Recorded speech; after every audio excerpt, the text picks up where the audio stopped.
Welcome back to the Shadowless podcast. My name is Super Duper Danny. I am joined here by the infamous Real Breaking Nate and Jordan Fringe. Hello. And today, guys, we have a very, very special guest. The one, the only, the legendary Unlisted Leaf. Hello. Well, I guess that's my cue. How you going, guys? Oh my goodness. I'm pretty pumped to be on Spotify and iTunes. Can't say I produce any content over here, so these are brand new territories for me.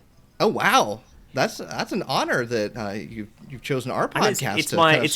It's my debut on these streaming services. So see how we go. Oh, well, welcome. I'm glad that you took time out of your day. Like I said, we're all very honored that you came onto the podcast with us to just hang out, have fun. Yeah, no, I think I've listened to a lot of the stars. Really keen on the podcast. I was like, this is absolutely great. Should be on here one day. And then when Danny reached out, it's like, this is perfect. Let's do it. Let's make my podcasting return, because I haven't done one in like 4 or 5 years. So I think there's a lot to talk about. Yes, we're so honored. Guys, if you're listening to this and you do not know who Unlisted Leaf is, first off, go subscribe to his channel right now. He has over 2 million subscribers. Congratulations, Ando. My goodness. And you've been YouTubing for a super long time as well. Yeah, we just hit the 2 million last year, so that's pretty recent. Worked really hard to get that one. But yeah, you know what's funny is, like, I've been YouTubing for a while. I think it's like, I don't know, 9 or 10 years. But I was YouTubing, I think if you go actual YouTubing, it's probably 2 years before my PokeTubing. But when I started doing Pokemon YouTube, I was watching your videos like right at the start, and I think I've talked to you about this. But like, Danny was the person that like I'd go and watch and go, wow, she's got access to these packs. This is so cool. Oh my gosh. Yeah, and she was doing like, I think you're in your parents' house still, and you had like your brother in a couple videos back in the day. Yeah, I got the family in on it. That was a long time ago. That was early 2010s. Probably. Yeah, but that's it. That's when I started, you know? That's when it all went down. That was great. The glory days. Those were simpler times. They really were. Yeah, no, that was so much fun. When you know what's best part is Pokemon was so cheap back then. You could buy all the vintage packs you wanted for like $20. Oh, don't even get me started. We don't even want to talk about it. I mean, you can't even go to the store and buy a modern pack for retail price anymore. So yeah, that's kind of sad. You can't go like, I think in Australia at the moment you can't actually buy Vivid Voltage, because as soon as it gets put on the shelf, it's like gone again. So it's really hard to buy like modern stuff at the moment, which is nuts. It is. It's crazy. I never expected to see it like this ever. I mean, obviously back in the 90s, it sold out very fast, but it had very small shelf space too. You only had, 1, 2, 3 sets kind of around that time. But now you have pretty much an entire aisle, at least here in the United States. I don't know in Australia how big the sections are for Pokemon cards, but a lot of stores have almost half to an entire aisle of cards, and they're gone within minutes. Yeah, and all different kinds too. The promo boxes, the blisters, the whole shebang, and they're cleared out. Yeah, no, I think in Australia it's not quite as big. I think we don't actually get as much supply as you guys do, but it's like whatever is in any shop, it's always gone, or it's like really expensive. There's some stores that charge like way too much for what the boxes should be sometimes. Yeah, I mean, and then obviously with everything going on in the world too, that doesn't help the situation with factories. I think it's just the timing, like how everything went down. Logan started collecting, and then everyone got into collecting, and then COVID was a thing. So then it's like, oh my gosh, everyone's into it, and you can't find cards anywhere. But when you do, it's a good victory. Yeah, that's kind of the crazy part. I never thought about celebrating when I found anything Pokemon. Oh, definitely. I feel like that's a video in its own anymore. It's just me trying to find Pokemon just cards. Finding cards at the store. Not even opening them, just finding them. You got to go to Cracker Barrel and go find them, Nate. Yeah. Do you guys? You got to go Party City. Is there a restaurant called Cracker Barrel in Australia? No, Cracker Barrel does not exist in Australia. I think that's a very I would love US. I would love to believe that that's worldwide. I didn't know if They Cracker Barrel made its continent. way around the world or not. It should. Nah. It should. It's literally it's basically a restaurant. Kind of. And kind of, Very like southern themed restaurant. Yeah, it's a restaurant. Little rocking it's a chairs, log novelty cabin. shop. There's rocking chairs out in the front. And Pokemon cards. And Pokemon cards. It's the greatest thing ever. You got a restaurant that sells Pokemon cards. I could only imagine something like that in Australia. That sounds so wild. You know what? That's actually really smart of Cracker Barrel to do that, right? Because to enter and exit, you have to go through the shop. And you go through the gauntlet. You bring in a kid or even an adult like myself. I think someone's going to stop at the Pokemon cards, probably buy them. Well, I talked to the manager while I was there, and I had to ask her where the Pokemon cards were at because I couldn't find them. And she told me, oh, they're right up here. It's legit our #1 selling item right now. Oh, no way, really? Yeah. Can you just imagine? Over all the hot dogs and the, the pies and all that. There's a line out the door at like 10 a.m. when they're opening just to buy Pokemon. Are you here for our deal for our breakfast? No. We want the Pokemon cards. Yeah, I want the fat Pikachu, please. Oh, yes. And some pancakes. I get some pancakes while I'm here. Why not? Well, we have a lot of news to discuss this week on the Shadowless podcast. Now, I haven't had a pancake in years, to be honest with you. Oh my gosh! Wow. Who is this man? I really haven't. I'm sorry. That surprises me. I'm sorry. What about I apologize. When's the last time you had a nice waffle? I just haven't. It's just not a breakfast food guy. Yeah. I'm not a breakfast person. I feel that.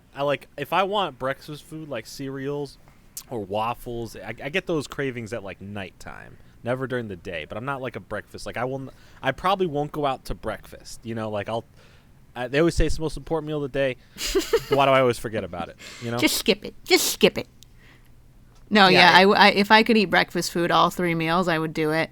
It's just not socially acceptable sometimes. You know where I found this out? Actually, it was at Worlds. Whenever we went to Worlds, I think 2019, and it was like, I think we're all at like a diner or something for breakfast, and Nate didn't eat anything. And I was like, "What, Nate? What's wrong?" Yeah, I just don't eat breakfast. And you were trying to explain to me, you stay up so late. You're like, I'll literally go to bed at 6 a.m. and I'll wake up at like midday, and I just missed the breakfast slot, so now I just don't eat breakfast. And I'm like, what the heck? This is the craziest thing ever. When's the last time you ate? I don't know, something breakfast related. I don't know, I just don't do it. That is so funny that you brought that up because I was legit about to tell the same story and I didn't know if you would remember that or not. But yeah, no, it just came to mind just then. I was like, there has been an occasion where we have had this exact same discussion. Yeah, we're all sitting there, everybody's eating breakfast, and I'm just like the lone person that's chugging a Red Bull. Nope. That's right. You have the weirdest eating schedule of all time. Yeah. Sugar-free Red Bull? Yes, Sugar-free. Absolutely. Okay. Yeah, Red Bull. Yeah, it's just opportunity. So here's the thing with breakfast for me personally. So when I was younger, I would I've dealt with anxiety my entire life, and when I was a kid, it was so bad. Every single day before I would go to school, I would get nervous to go to school, and I would throw up. Because I had to go to school. Yeah, I was so nervous because a lot of people were there, so it wasn't for me. And every time I would eat breakfast, I would always throw up. Every single time. Wait, and that's where it stemmed from that. Yeah, because my nerves were just going so crazy that I would throw up every single time. So that's quite a wild backstory, man. I know it's a little. I know it's not a lighthearted one, but it stems from kind of my anxiety, definitely. So I think that's where my whole anti-breakfast thing comes from. Yeah, so you and breakfast have a weird past. We don't bring it up. We don't make it. Yeah, exactly. Breakfast. I feel like that's first chapter in the autobiography, like why Nate doesn't eat breakfast, chapter 1. But breakfast foods are different. You can have it in the evening. We'll switch it up. I got a Pokeball waffle maker, Nate. I'm gonna make you a waffle and send it to you in the mail. See how that goes when it gets to you. I appreciate that. Yeah. I had a Pokemon toaster at one stage that I bought from Japan, and I thought it would make just the best viral video ever. So you put the toast in, and then it burns Pikachu's face on the toast. That's so cute. And I'm like, this is great. It was sold in the Pokemon Center, I think. So I shipped it down, and it cost a lot of money, like $300 maybe. And I was so proud of it because I'm like, you know what? Even if the video doesn't do well, I can have Pokemon toast every morning, and that's what I really want to do. Start your day off what right. I didn't realize is Japan. They use such a lower voltage on their electricity stuff than we do in Australia. So I plug it in and we go for the video, we start filming and I put the toast in, and then all of a sudden I turn around because I was doing something else in the kitchen, and there is a huge flame coming out the top of this Pikachu toaster. Oh no. And it was on fire. God. I ruined the whole thing because it was pumping so much juice into this toaster that was like burning Pikachu's face to like the next degree on this thing, and it was just like on fire, smoke going everywhere, and I had to throw it in the bin because it literally blew up on the spot. But did I you cannot record believe it? that. It was on video, so that's all right. Okay, good. Did you make an Yeah. actual video about it? That's devastating, though. I know. I did You make need to a put a video warning about it, on and I don't that. think it did like too well. I think everyone was just like, "Come on, Ando, like that's just rookie errors right here. You got to use a power converter and all this. Like you can't be doing that." And I was like, "Sorry, guys, I just wanted Pikachu toast." You know what? If it's Maybe that different, they should have put a warning on there, though. That's dangerous. I don't think Japan's True. like they wouldn't ever envision Australian YouTubers importing their product to burn some Pikachu faces on toast. So it's probably in the back of their mind. Fair. maybe it's time for a redo. Try that video again. I'm just You know what saying. sucks is I think the way the Pokemon market is, that toaster is probably double the value now. Like if I wanted to buy another one, it'd be like $600 something. It luck. might be worth it. You never know. It might be, dude. I can have Pikachu toast every morning. That'd be good. Right? All right. Let's go ahead and jump into discussing the Pokemon news. But we can't just jump right in. No. We have to talk about putting cans in hands. That's right. I'm talking about Zevia, the unofficial sponsor of the podcast. They don't care The about not us at even all. sponsor of the podcast. They don't sponsor the podcast. No, they don't. But we love Zevia. But they got good liquids. But before I get into this real fast, Jordan, do you have a Zevia can with you? I do. Is it open already? Yeah, it is. Oh, you animal. You animal. Every time. No, not every time. There's sometimes. Listen, a boy be getting thirsty. All right, I'm sitting here, I'm talking, and I get The last thirsty. couple weeks, it's been prematurely cracked. It's all we're saying. I Listen, don't not know. not Can't not even for the wait till the start of the year cast. and not for the end of the year. I made sure I Oh my God. had ready to pop for those. Okay. All right. And we've confirmed that Australia most likely does not have Zevia. So Yeah, I honestly sorry, don't Ando. think we have Zevia at all. And if we do, it's in like the most random locations. Like you'd go to some $2 shop and it would be in like the fridge section. You're like, oh, we just got these random cans from America. But Zevia. I can't say it's at the local, like, I don't know, food chains that we have. It's kind of like one of those like Whole Foods, like organic shop kind of drinks. As of Whole right Foods now, is I expensive, think. isn't it? Isn't Whole Foods Yeah. like the... Yeah, that's it. You Yep. can Yeah, buy it at yeah. a Walmart or a It's Target. You can buy it at really Walmart? good. It's really good. It is. It's zeros across the board. I mean, no calories. I can't No believe sodium. they're not So- sponsoring the podcast, and there's such a bit every week for Zevia. This is insane. Is it like sparkling water that's flavored? Is that what it is? Or is it actually like... Yeah, It's more of a lifestyle. Come on! I'm starting to think that there's a secret check that has reached Nate's pocket that I hasn't do too, reached my man. I mean, I'm I'm waiting for getting Code Nate to suspicious. I pop promise up. there is not. I I'm promise there getting is not. suspicious. Something Yeah, about it's like now. it's like So LaCroix, but more flavorful. If you've ever had La Croix. Well, just let Yeah, me tell and you, Ando. that's more sparkling water. There's only 5 ingredients in this. Only 5. And that's Nate's sponsorship, that's Nate's enthusiasm, and Nate... There is no aspartame. No aspartame at all. No aspartame. That's That's huge. You know right. what? That's something I regularly look for on my shopping list, is make sure that that's just not It in any of has the it. products I buy. See, exactly. Yep. One of my friends thought that was pronounced aspartame, and I had to like leave. You're no longer I said, friends "Mm, anymore. It's called aspartame. This contains no aspartame. Aspartame. It'll sneak up on you. I'm going to go ahead and open up my can right here. Yeah, you're alone Live. this week. I'm so All sorry. right. Here we go. 3, 2, 1. Was that a ginger That was a root nice beer one. Again? It is not a ginger root beer. Okay. This is Ooh. more of a fruity one this week. Ooh. Wait, take a sip. We need the patented It's a little sip. bit of the. Is it a GF? GF. It Grapefruit. is. It's not a grapefruit. No. I'm sorry. You say GF like that's a common thing to say for grapefruit. Well, you don't Was abbreviate it a your GF fruits? kind of week? Abbreviate the fruits? Yeah, when I tell my Strawberry. friends I want an apple, I'm like, yo, let me get an app. Yep. Let me get an app. Oh, yep. We're dealing with some grape this week. Ooh, Wow. Just regular grape. Just a regular grape. And before we really dive into discussing the news, Ando, I have a very important question I need to ask you, and I need a very honest answer. All right, I'm ready. I got the truth All hat right, on and- right now. It's backwards. And Jordan and Danny, I need you to be absolutely quiet. I don't want to hear anything from either of you. Not a word. Yes, sir. Not a word. Nothing. Have Got you, Ando? Have you ever had cream soda? Is that's like the red one, the creaming soda? It's hard to explain. Have you ever had a drink that just tastes like garbage? Just absolute. Yeah, trash. but you know what's funny is I actually don't like. I think like we don't have root beer here in Australia, but every time I taste it, I think the same thing. But I also put creaming soda down to having way too much sugar. That always has like a ridiculous amount, and that's why it's that color. Right. It's not good. So, I just want to make sure that I feel like this isn't a universal opinion. I feel like this is a strong Nate opinion, and the rest of the world disagrees, and he Nate has is to hush wrong. the other people. all I'm Nate saying has is something it's against not cream good. soda. It's not good. I think you're wrong. I think you're wrong. You know what? I think it's a party flavor. I feel like everyone gets around it when they're at a party, but I don't know if you're regularly like sipping on it while you're doing other stuff and eating your dinner and all that. Listen, I love that description of it. But with us, it's always a party, so why would we See, not that's a good point. always You're always have having fun, so fair it? enough. Yeah.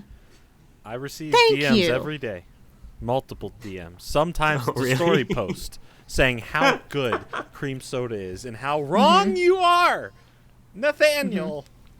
All Every right. time. You know what? I'm trying to get people to realize how bad cream soda is. It's not good. And, you know, I understand that people might not realize it right now, but they will eventually. This is such a strong opinion for like a flavor of a liquid. This is insane. It's gone Get so to the far. point- we're gonna get to the point where we're gonna have a merch war, right? We're gonna make 2 shirts, one that says for cream soda, one that says against cream soda. Don't think I haven't thought of that already. Whoever sells more is the definitive winner, and all the money goes to charity.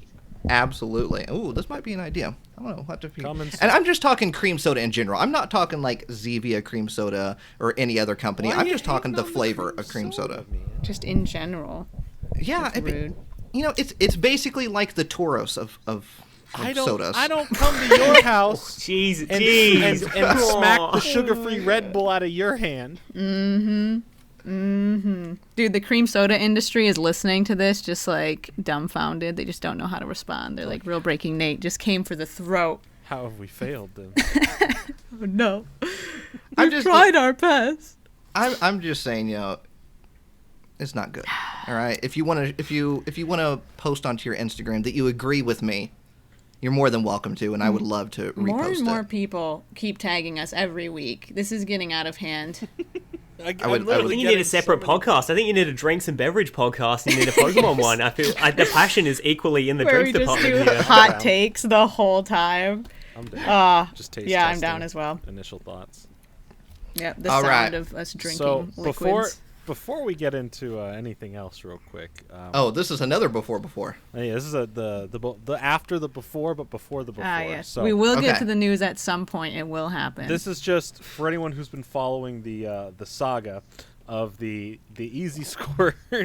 Oh my god. So It continues. it continues, right? Now, Ando, you familiar with Easy Squirt?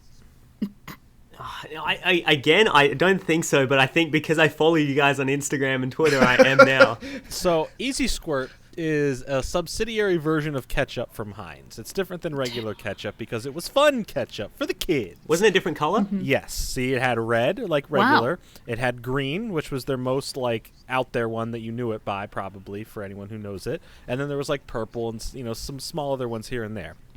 But there's been this ongoing thing of me collecting, being forced to collect all this Heinz Easy Squirt merch. So much merch. And so Hey, much merch. that was a choice you made. That was a choice you threw we upon were me kind that of I peer made. pressuring him into it, to be honest. I had nothing to do with anything. Well, It it was worked what? because I'm about to send a picture to the group chat. I'll probably probably be the thumbnail on YouTube or something somewhere. I'll toss it somewhere so the general public can see this picture.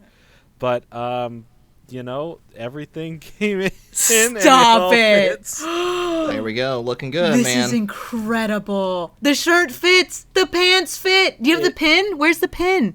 So the pins are still lost in the mail since the 7th of last How month. is that possible? Because of the How is it? Oh It's my been goodness. like in a it's really been small whole month. package.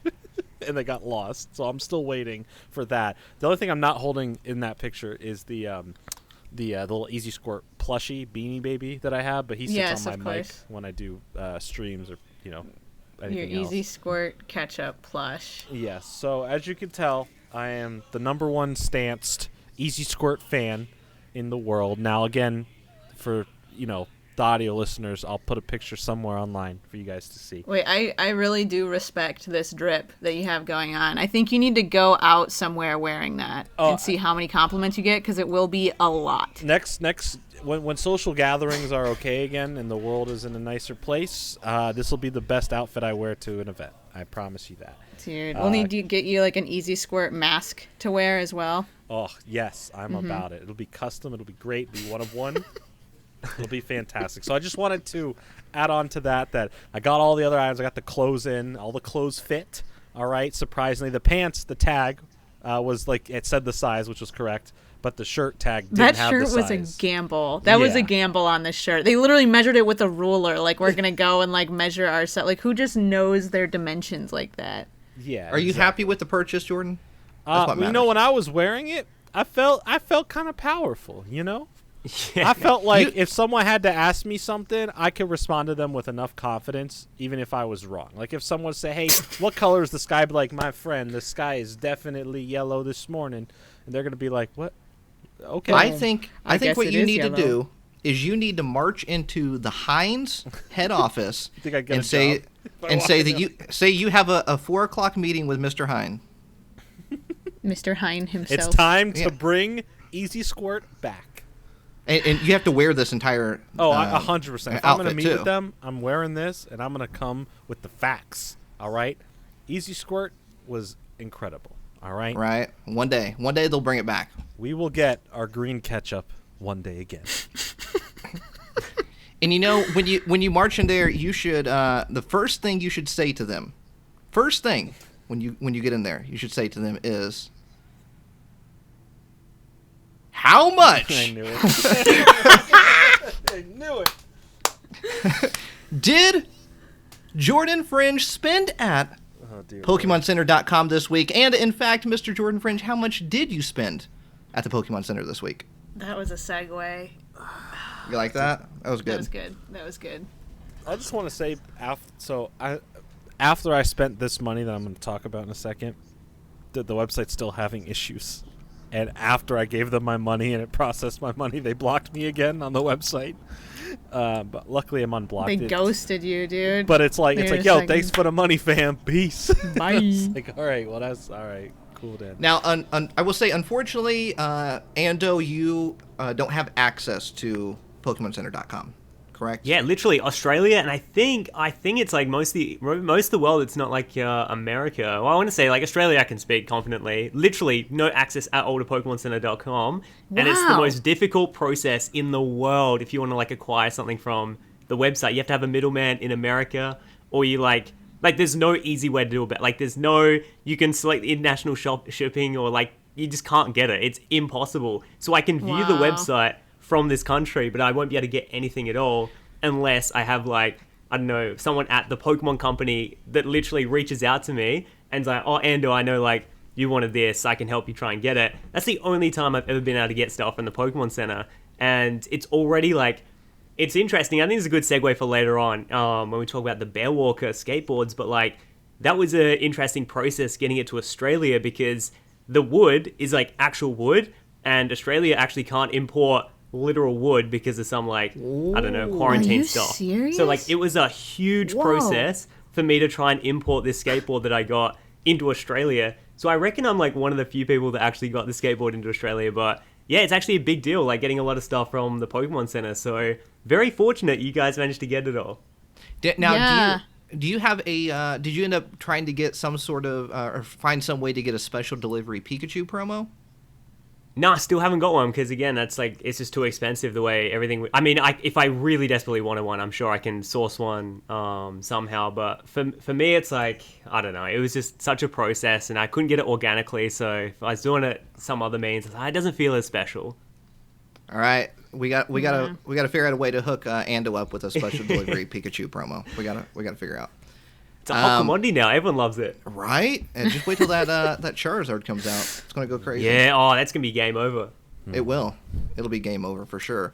On Pokemon Center this week, they dropped a ton of plushies. They had dropped the new line of Sitting Cuties. Not all of them, the whole though. line. No, yeah. There's a whole other batch or two, I believe, they're all $10.99. I don't think any of them are sold out right now. There was and a they're few all that were sold so out. cute. Did you guys see the spiel? Oh, I think like Poochyena when I checked was sold out, like just Really? randomly. But yeah, like some of them are some of them sold out pretty quick. Yeah, Yeah, tell us what's going on. I ordered quite a bit. Did you order all that of them? doesn't surprise me. No, that's they dropped like what 50, 60 of them. Oof. Too many. I think in Japan they literally dropped all of them. I didn't get that many. Okay, They are all out there. The cute little Groudon, the cute little Ray Ray. We're still waiting on those and Kyogre. Those didn't drop yet, nor did the Reggies. But we got the Latios, Jirachi were the big ones in this drop. Those are all sold out too, actually. But I bought like Oh God. 30 of man. them. Are you serious? You might as well Stop have bought 'em all. it. Why didn't you just buy 'em Mr. all? Fringe. At that rate, yeah, why didn't you? That was like, so you're the one who made them sell out. No, I only bought one of each, but not all of each. You bought 30 Poocyanas. I bought Yeah, that's 30 what I was thinking. Poocyanas. It's like, yeah, it looks like the All right, Poochyena I'll sold go, out. Let me Weird. just list through what I picked up, okay? They didn't drop all the ones I wanted. I'm still waiting on some to release, obviously. But I tried to get some that like have never either had a plush or I think is weird that it has a plush. Like I think it's cool, you know? So like I got a Zooril. I got Love Disc. Love Disc. Very good. We got all the cast forms because yes. Latios and Latios. I finally got that Pikachu and Raichu pin, by the way. That was part of the order. the metal one? Yeah. Finally Nice, ordered nice. that. I got the little Whale locket. Lord one because I thought it was funny that it has Oh. a small little plush now in contrast with the huge plush I have of it. Don't talk to me or my son ever again. Exactly. I got a Whalmer because you can't have one without the other, you know. True. Yeah, We got Corfish, and I'm waiting on that Crawdaunt to release. But I got Corfish. That was on the first grouping of orders, and then I got banned, and they unbanned me, and then I went to buy more. Of course. They're probably like, Mr. Fringe, it looks like you are addicted. We're trying to it looks ban like you may for have a your own- problem. For your own health. Yes. This is for you. I got Talo, because why not? I haven't seen a Talo plush ever. Oh, you picked up Why Not? Yeah. I did not pick up the Because Why why not? Okay. But But why not? but why not? Yeah. I got Snorunt because it's too adorable. I got Electrike and Manectric. We got Trapinch, Lotad, Gulpin, Chimecho, not Chimchimecho. We got Gorbis and Huntail because I think it's so weird that they have plushies now of those. Yeah, the That Huntail is one weird, was that kind is of weird. derpy. The So- Huntail one's jaw is really weird. Exactly. So I had to order it. Dinga-dinga-durgan. Understandable. Jirachi Spoink, Torkoal. Oh, you got the little spoinky doink. I wish did. his spring was like detachable. Like, what if it was an actual spring, and you could, make it bounce or something? That'd be That's just cool. me. That would be cool.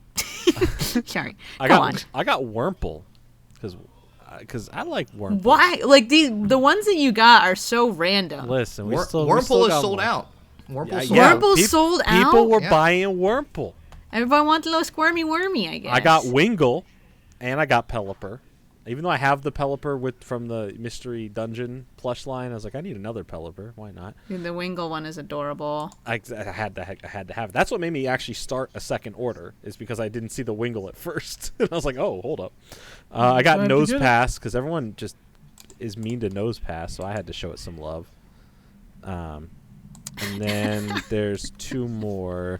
They are... Well, unfortunately, we ran out of time for the podcast. Dude, you literally listed off like everyone on the site. I'm not convinced you didn't buy them all. And then I bought two that were in from Johto that restocked, that I saw restocked, which was Togetic and Donphan, because they're really cool. Oh, okay, that's it. All right, Mr. Pokemon Master. Sounds like you've caught them all. No, have... listen, it's hard for me to say no when they're right there and they're $10.99. I'm like, who just? I know, that's a good deal. But there are some you did say no to, though. For my own sake, I had to stop somewhere, because I probably would have bought all Gen 3 if I hadn't noticed that there was a lot of Gen 2 I wanted back up. Then I was like, okay, I gotta draw a line here, else I'm gonna buy all of them and have no more money in a house. Just have to live outside with all my plushies. How funny would that be if they sent every single one of them to you in a separate box? That'd be kind of funny. That'd be so fun. That'd be a Build big a waste, cardboard fort. Yeah, but it'd be really fun. I'd be like, oh, I wonder what's in this one. Incredible. Danny, I feel like you need that Gorbis. The Gorbis? Yeah. Oh, because I talked about it on the Pokemon, the Halloween YouTube channel. thing. Yeah. Oh my gosh, we were all in on that Halloween thing. Well, Jordan. What? But I want the Gorbis. I would also want the Spheal, but the Spheal is sold out. I'm so bummed. Ando, who did you end up reading for that? The little Halloween thing. Oh yeah, dude. I read Your Mask because it had a really weird one. Like it used the soul like someone other human's body to. Yeah. It was really really creepy the way they did it. But yeah, I read Your Mask Pokédex entry. That was a classic. Mine was the Gorbis one was about like sucking out another Pokemon's body fluids. It was gnarly. Jesus, worse than mine. Yeah. Good old Gorbis. Yeah. Danny, Gorbis, yours like nasty. blew up. I know. I don't know what went on with that, but for really? some reason people really liked the Gorbis one. I needed to know about the Gorbis. Like, ugh. It was something to do with how it came out on the YouTube algorithm, because I remember they put them all out at the same time, and I reckon Danny's was the only one that came up in sub boxes, and the rest were like shadow put away. Because I know, like, I think if you upload 30 videos in a day, it actually doesn't put them all out because you've uploaded too much, and I reckon that's what happened. But on my sub box, Danny's was the only one that showed up, and I think that's what happened. Yeah, mine too. Yeah, and it just propelled like everything else out the back, and then yours was at the forefront. Huh. So maybe they either just like, but would they set the other? Can you set it so that they like you cannot send it to a sub box? I reckon it was all chance. I reckon it just sort of selected that one as the one that was going to get pushed the most. Lucky Gorbis. Yeah, and also I've got to report up the two fastest selling plush toys in the Pokemon Center for what you guys are talking about. What do you think are the two fastest selling ones that sold out the quickest? Only two. Pick two Pokemon. Oh, the ones that just I've dropped? got the report. I'm gonna say Torchic. Yeah, what we're just talking about, the like two. I'm gonna say Torchic and Jirachi. Yeah, all right, that's Danny's. What's yours, Nate? I'm gonna go with definitely Jirachi for one of them, and I'm actually gonna go with Wurmple for the other one. Wow. And Jordan? Yeah, Wurmple's going to be a wild card, but I'll say Jirachi, and I'll say... Are we all saying Jirach? Jirach, there's a lot of hype around Jirach. Yeah. And I'm going to say, which one's more popular, Latios or Latias? So, in Japan, Jirachi was the hottest one, so you're right if you did the Japanese one, but in the US, Trapinch and Poochyena were like, boom, the quickest gone. That's crazy. I got Trapinch, but then I went back for Poochyena because I was like, oh wait, this is so cute, and it was sold out within the first like hour. Yeah, because in Japan, the top 5 that sold were like it was Flygon as well was in there. So like people love the Trapinch Flygon ratio. Wow. Because in Japan it was like Jirachi, Flygon, Trapinch, and they had a Kyogre as well as the top 4. I can't wait but for then the legendaries to drop. And then yeah, I know. I think Groudon. it's the same in the So US cute. when they come out. The Reggies. Yo! Oh, I want a little Reggie Ice. I can't wait. Ice. Reggie Ice. In good time. But I will say that it is a luxury that we have over here that we're able to buy directly from Pokemon Center. I'm so sorry, Ando. We hope that they it's really expand cool. to you. I reckon I'd love it. I think I'd have more content. I'd just be ordering garbage every week that would rock up my house. You know? All right, Dangerous. It is dangerous. what I spend 'cause my you're like, mortgage okay. repayment on today. Well, you never know. I mean, they just expanded to Canada, so Yeah, that's right. They did. Well, I know. I think my instant response was Australian flag. So hopefully, Soon. hopefully, fingers crossed. hopefully, Fingers yeah. crossed. But that is it for dropped on the Pokemon Center this week, right, Jordan? There's nothing else. Yeah, that's it. That's it. Just like 95 plushies. Yeah. A lot. So, Shining Fates pre-orders went up too. That was another fiasco that happened. I because guess the day technically. the day that happened, everyone ran into the same website issues as the skateboard.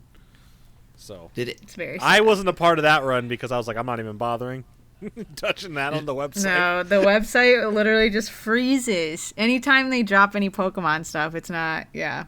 I don't know how people get it, but that's beside the point. Which is crazy, you know. And I've said this a million times, but if you go back and you listen to the early episodes of the Shadowless podcast, January, February, March, April, May, June of 2020, Jordan and I were talking about how underrated the Pokemon Center website was. Oh, how naive we were, Nate. Right? No one's ever gonna check out this website, guys. You should. We're telling you. Cut to the holidays. I can't order anything. It's broken.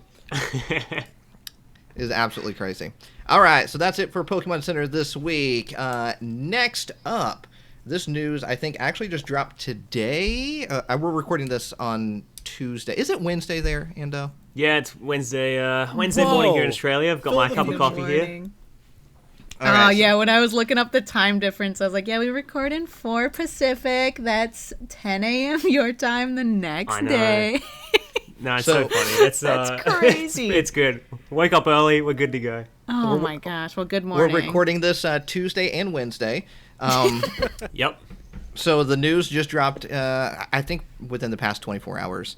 But Yep. Build-A-Bear has announced their new Build-A-Bear plush for the 25th anniversary, and it is none other than Mew. Ooh, oh, that's a big one. Ooh. That really is. This is cute. I'm yeah, sure they're there's making gonna be moves. lines out of Build-A-Bear in the morning. Actually, Did you I see think the you little hoodie it's got? I think you can only Oh get it my online. gosh. Oh, Really? Yeah, I think. I'm not 100%. What? But But you that's go to like the the whole store. Build-A-Bear. Yeah. That's like they're gonna stuff the heart in there for Yeah, you. you have to give the heart a wish and No. a kiss, and then you put it in Yeah. the bear, and then No. they When shove you it on buy that when you machine. buy it online, the amount of sound bites that you can insert into the bear way more optional. You know, you can put whatever you I want. can in that make thing. it talk. Yeah, you could literally. You I have a haven't been to sound bite Build-A-Bear when you like a squeeze the decade. paw. It says stuff. Oh, that could be so fun.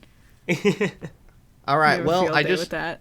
I just looked, and it is out of stock. I looked earlier today; it was on Lovely. stock. Glad I didn't even type in the website yet. It is now out of stock. So, but here's the thing: they stopped doing the special Build-A-Bear cards that came with the plushes. So, for the first year or so, they were giving you essentially a reprint of a card that came out in a set, but it had the Build-A-Bear logo on it. So it technically, Yeah, I got sent so many of those in the mail that I think everyone knew I was, I don't know, they're like, oh, you were in Australia, you must not get it, but we got Build-A-Bear here in Australia, we just didn't get the cards. But I got Oh, really? so many of those. I reckon I have like 100 of those promo cards. I just have For some Charmander. reason, Really? everyone sent them to me. Oh, I have the Charmander one. you know what? You might be sitting Yo. on a retirement fund with, with those. The special Build-A-Bear promos. I don't have a single Yeah. one of those.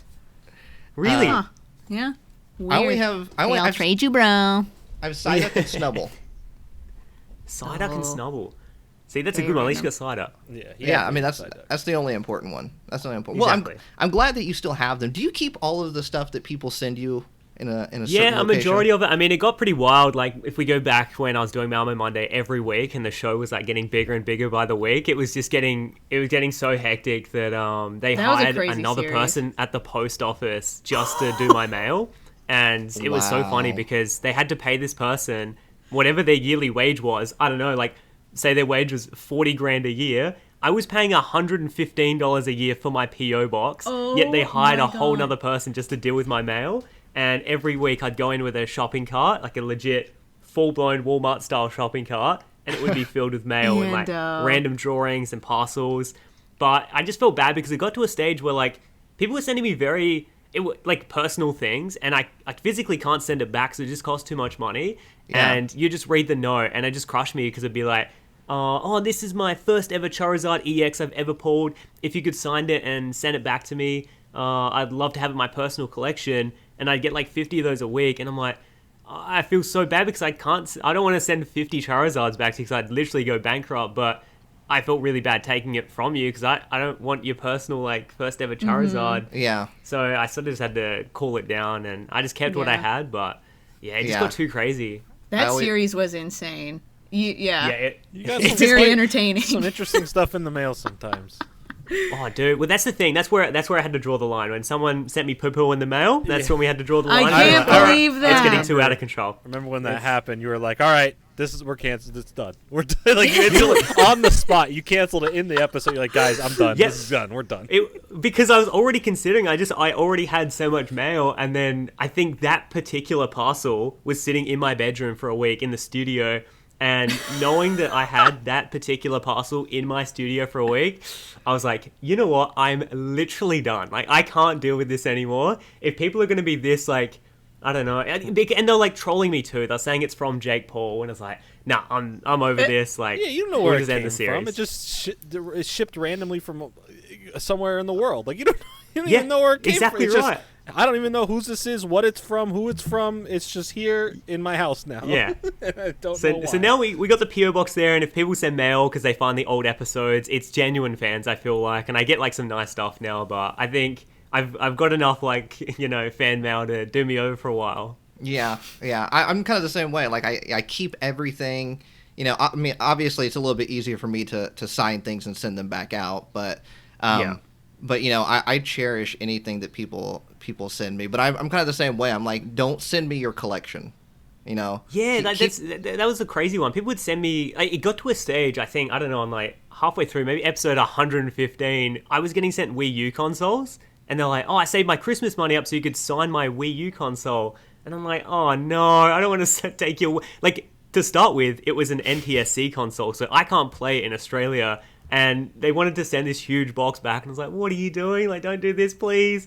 And that's when I was like, "Oh, this is getting too crazy." Yeah, I want people to keep their collection for themselves. You know, keep that stuff for themselves. And I know it's a lot harder for you to send something back, obviously. So, yeah, that would still be hard for us to send back. If you're sending it to me, it's a one-way street. Yeah. Oh, but yeah, I cherish that stuff too. You know, I cherish letters and artwork. That's what I absolutely love. Oh my gosh, drawings. Oh, I love cute little drawings. Drawings are my favorite. Back in the they're great. I feel like art is such a. I feel like if you're into Pokemon cards, even if you don't think you are, you're actually quite into art. Like anyone that collects Pokemon cards, you do it because you appreciate like what's actually printed on a bit of paper, and that's exactly what artwork is. So there's always this huge parallel, and that's why I think I always love the drawings, because I'm like, oh, this could easily be on a Pokemon card. I've seen 4-year-olds get on Pokemon cards that draw worse than this, so I always appreciate it. Yeah, I'm the same way. Yeah, I don't tell people I'm a Pokemon collector. I just say I'm an art collector. Yes, I'm an esteemed art collector. Yes, you should see my collection. It's quite impressive. Have you heard of the early 20th century beautiful piece called Pikachu EX? Yes. The Pocket Monsters classic. Indubitably. Yes, quite. Well, unfortunately, if you wanted that Mew, it's gone. It's gone. Just to swerve back in that direction. It is gone. No more. It says you can get notified when they come back in stock, and I assume they will restock them. They've always restocked all the past ones, so I wouldn't panic too much. Have they done either a Teddy Ursa or like a Beware yet? No, the only non-Gen 1 Pokemon that they have done is Snubbull. You didn't get to the bear Pokemon. It's Build-A-Bear, not Build-A-Turtle. No, they would have only done Snubbull because of the Detective Pikachu tie-in, wouldn't they? Yeah, because Snubbull and Psyduck came out at the same time. Yeah. So, and I think those were actually the last ones to actually have cards with them. So, yeah. On the website right now, there is Snubbull, Eevee, and Pikachu. Those are the only ones that you can get right now. I guess unless you go in store, then there's probably others. But if they're open. Even the little Master Ball hoodie that Mew can wear is sold out. Oh, yeah. They got him You're a just little gonna buy the Master little- Ball hoodie. Yo, if you've got like a dog or something that can fit into one of those, that'd be kind of fun. Right. Hey, So, Ando, Build-A-Bear. would your dog fit into a Master Ball hoodie? I don't know. built for She's Mew? actually she's grown quite a bit. Like I don't know. Everyone that sees her, they still remember her as a puppy, and she's like probably a bit bigger than a golden retriever at the moment. So Hazel's she's a grown-ass getting quite lady. big now that she Whoa. wouldn't fit into that sort of stuff. Unbelievable. Okay. Well, I digress then. We'll never get our Master Ball hoodie. Maybe one day. Maybe somebody will make one. All right. Let's go into this, and Ando, you can really talk about this one. Let's go into this General Mills Pokemon cards. This promotion that is dropping. It's supposed to officially drop February 27th, I think. I'm just pulling that date randomly out of my head. I think it's around that time. But it will be in Cinnamon Toast Crunch and like Trix and I think Reese Puffs and stuff like that. Yeah, maybe Reese's and Cocoa Puffs. Maybe Yeah. Lucky Charms. Yeah, so it's going to be in General Mills. It's not going to be in the Pokemon cereal itself. So that's something. Yeah, I thought that was weird. I thought that when I was doing Interesting. research of the video and I was pulling up the cereals, I'm like, I was looking at you guys. You have the literal Pokemon cereal, and it was so strange that it's still a sub like advertisement for another cereal, Yeah. even though it's the same company, isn't it? Yeah, it's the exact same company. That was a That's weird. That was a super weird move. I don't know. wonder why I mean, they did that. it's really, if you think about it, it's more Pokemon exposure in the cereal aisle. Or if you just make it the Pokemon That's a good cereal, point. then it's just Pokemon cereal. But you expand it to Cinnamon Toast Crunch, which is probably arguably one of the best-selling cereals. Then you have Pokemon almost in the entire aisle. Well, Yeah. I think what this promo is doing, and I think it goes back to like what they're doing with Katy Perry. It's very similar. Pokemon, I think, are trying to just blind the entire world that it is the 25th anniversary, and that like everyone should know about this particular thing. So if they dominate as many avenues as possible, so they'll like take over the cereal world where they haven't gone too crazy. Like this set doesn't have like an EX card or doesn't have a VMAX card, but it's got a holo card that says the 25th anniversary. You get 2 playing cards that aren't even like exclusive to this set, like they're in other sets too. But it's like with the Katy Perry thing, they'll get a song with Katy Perry and it'll go to #1. It'll be all over the radio, and you'll know that like, oh, it's Pokemon's birthday. You go to the cereal, do your shopping. Oh, it's Pokemon's birthday. And I think it's just Pokemon's blind advertisement to like make sure everyone knows it's Pokemon's birthday this year. If I were them, I would have had. I know a lot of theater related films. Once the World's Better are now more scheduled towards the later half of this year. I would have had a live action movie, whether it was for like Netflix or for a theater, whatever, ready to go. Whether that was Detective Pikachu 2 or whether it was the other live action films that they were bidding on to get, which were like a live action version of like the first movie was an idea, and then a completely like unannounced or unrelated Pokemon movie. It had like no premise, but just a Pokemon live action movie that they got the rights to when they bought, got the rights to Detective Pikachu. So I would have assumed they would want to get something. If they're going to dominate all avenues, I think that's a big one that, I mean, hey, they might announce something. We don't know. Well, Yeah, that's the it's thing, only we got February. a huge birthday announcement on the literal Pokemon Day, which is coming up at the end of the month, and I think there's going to be quite a few different things they announce. It's going to like blow everyone away. Game-wise, hopefully. I think it's going to be good on the gaming front. Yeah. But I would love if they came out of nowhere and said, "Hey, we have a live-action movie dropping this year." That Yeah. no one in the industry really had doubt news it. about. I doubt it too. Yeah. But it would be cool to hear that because they're killing would. it right now with the anime. The anime is the best it's been like in a while. Like they're really doing some awesome things with journeys. I hope they do more stuff like the Twilight Wings. I thought that was great for just like free YouTube entertainment. So I really am looking forward to see what other announcements they have this year, because I do think they are going to go above and beyond more than it may seem in all departments, because a lot of us, like, just from being online and the nature of what we do, it's all about the cards. Usually, that's like the big thing is the cards. But the games are huge. The show means a lot to people. So I do think there's going to be some crazy announcements outside of just the card world. That's why we're seeing stuff like Katy Perry and TBA announcements. So. Mm-hmm. Yeah, I can't wait. Oh my god, yeah, because it's only February. Well, that's the thing, and the birthday isn't till the end of February. So like we're leading up to something huge, and I think it just set the tone for the rest of the year. And they like perfectly coincided all with the launch of Shining Fates 2, like the most popular set. It's just going to be a huge amalgamation of like everything happening. Oh, absolutely. And it'd be interesting to know maybe because I'm sure that a lot of what's going on might not be completely the original plans. Things had been tweaked because of COVID. Oh, so Worlds is a great example. Worlds is like they haven't actually announced that it is going down, but they haven't also said they're like, yeah, look, I don't know. I mean, England's like, not in the greatest spot right now, but like, you don't know how things are going to pan out. You don't know if they're hosting. Like, where Australia's hosting the Pokemon card tournament, I think this weekend still. So. Oh, really? Yeah, I don't know what's happening. Huh. I mean, it'd be interesting to know like what they had in mind, if we weren't in this situation right now. Oh, don't think about that. That gets really depressing really quickly, to be honest. When you're like, this is all meant to be happening now. Maybe they're holding on to some stuff, and then they're gonna eventually do that later down the line, which I wouldn't be surprised about that at all. But I think they're doing a great job considering everything that's going on. I think they're doing a great job of getting the name out there. Yeah, I think that little promo that they put out with the claymation and everything happening, and like the fact they had to put in work and get everyone to like, do a production around that. I thought that was really cool because they didn't have to. They could have just said like, I don't know, we're not doing anything till it gets better. We're going to at least do this and try our best to celebrate the 25th anniversary. That's pretty cool. Yeah, they're definitely putting in the hours to make sure that fans are happy. I mean, you can clearly tell that for sure. And I don't know. I just like that they're partnering up with all these companies, and one of them that we're gonna talk about here in a minute is Levi's. But just finishing up on the whole General Mills thing real fast. You opened up a booster pack of it.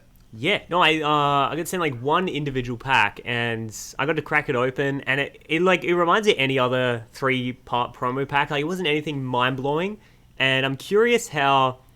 I don't know. I'm curious how like going to collect the whole set would go, because judging from the way like I opened my pack and I've seen a few others like open their packs, it's gonna be a bit of a process. Like if you want to collect that, even though it's a small set, I do believe you're gonna need to eat a lot of Cinnamon Toast Crunch within the time span it comes out to collect that whole thing, because I didn't get a holo, and I think the holos are like hard to track down. So if you're trying to get all 5 of them, you're gonna be eating a lot of cereal. But you did get a Pikachu though. God. Yeah, well, that's the thing. Apparently, Pikachu's come in every pack, so... Yeah, which is good. I mean, cause I think, and that's the best card. Like, that has the logo on it, and that's like... Yeah. I even though I know they're coming out in every pack, I still low-key kind of want to get it graded, because it's like, oh, that's a memento that celebrates, like, this year, and it'll never happen again, and I know it came out in some cereal. Yeah. Exactly. And typically, those, like, promotional cards, like, in cereal or at McDonald's are really hard to grade. Because they're not the best condition. Are, and even the one I got was like, it had a small ding on the back, and you're like, oh, that's a 9. Like, I know that's an 8.5 or a 9, and it's the way they put it in there. And it's the same with the Elite Trainer Box promos, when they put in those, either the Hidden Fates Stained Glass Window Birds card, or whether it be the new Golden Zacian and Zamazenta, when they're just put in there in a baggie, like, you're really rolling the dice trying to get like the 10 out of 10 on that one. Right. Absolutely. The McDonald's promos are worse, though, because they're in there with a toy. Yeah. They put a little piece of cardboard in there. Yeah, they heat it up from the cheeseburger. Oh, no. I want my Pikachu anniversary card from McDonald's right next to the slightly broken open packet of sweet and sour sauce, okay? Make it greasy, honey. Make it greasy. It's called flavor. Well, since we're talking about McDonald's, let's go into McDonald's real fast. So we got the McDonald's promo that is going to be happening next week here in the United States.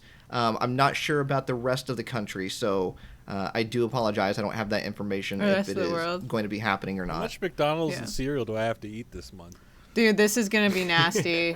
Just sugar and I some wake good up, greasy go through a burgers. whole box of cereal, lunch and dinner. I had to drive to McDonald's. Like, what is this?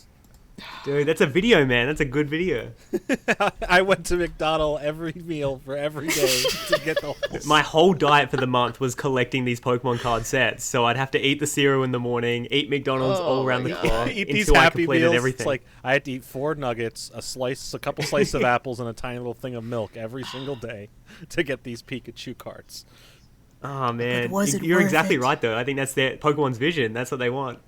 That's the American dream right there. The sugary cereal and the cheeseburgers. Oh no. So there is 25 cards, 25 different Pokemon, all of them being starter, and they are stamped with the 25th anniversary logo. And the news is that they're actually going to be in booster packs. So you're actually going to get like a booster pack in the Happy Meal. If you choose to buy the Happy Meal, you can just purchase the toy situation on its own. But there's also going to be toys that come along with it. There's like card holders and stickers and all sorts of things. But Oh, this is exciting. 4 cards per booster pack. And like I said, every single starter, obviously including Pikachu as well. But there is holo versions and non-holo versions of every single card. So technically 50. Oh wow. technically 50, yeah. You know what's crazy? Jeez. The thing that I really like about this is one of the toys. There's that little frame for Yeah. a card to go into. Like, depending on the quality of that frame, right? That could be a nice little thing. Like, I'm sure it's plastic. I just hope it's not either really cheap plastic or like kind of like foldable paper, right? As long as it's like something that Like can hold itself sturdy. nice, That'll like that be- could be really yeah. cool for one of your favorite cards. Like that's Yeah, just for cool. those of you listening, it's like a Pikachu frame with some little, it looks like a star. It's like yellow, got some little zippy zappies on it. Yeah, if that's not like poorly made, that'll be. I don't even know what some of this other stuff is though. The thing on the right with the Pikachu on it. Those look like sleeves, maybe.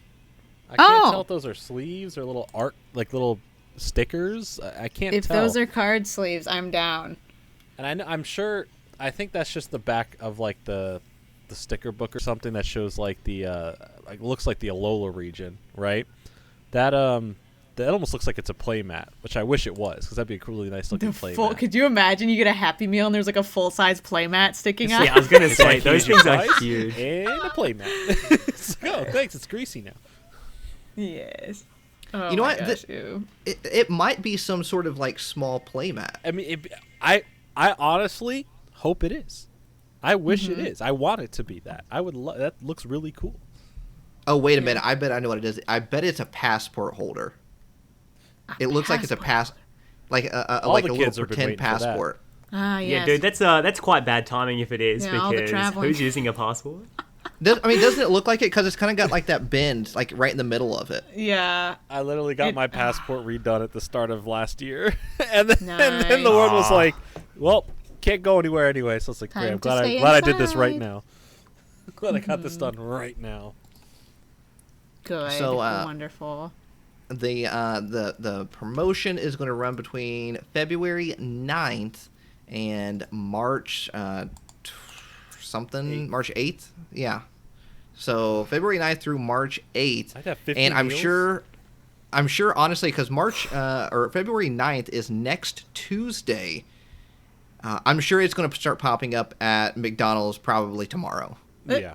Yeah, Probably. literally, I was about to say it should be this week. Let me call up my Yeah. local Mickey D's real quick. Yeah. I guarantee you they probably already have them. So Yeah, when Burger King was doing the Detective Pikachu toys, a lot of stores would get them in waves, not all at once. Like they would have 2 this month, and then like later in the month they would have 2 more. of Yeah, the that's 6. what Australian McDonald's did for the last Pokemon card one. Like, they only had a new Pokemon card I could buy every week, so they didn't Yeah. always have the whole set in the store, and it was quite frustrating, so I'd, go to film a yeah. video, but I could only get maybe, 1 or 2 of them, and it's like, oh, no. It took forever. I was like it felt like Yeah. every time I just drove by one, I would stop in there just to ask. Be like, hey, you got this toy? I'm looking for this one specifically. You got that Arcanine?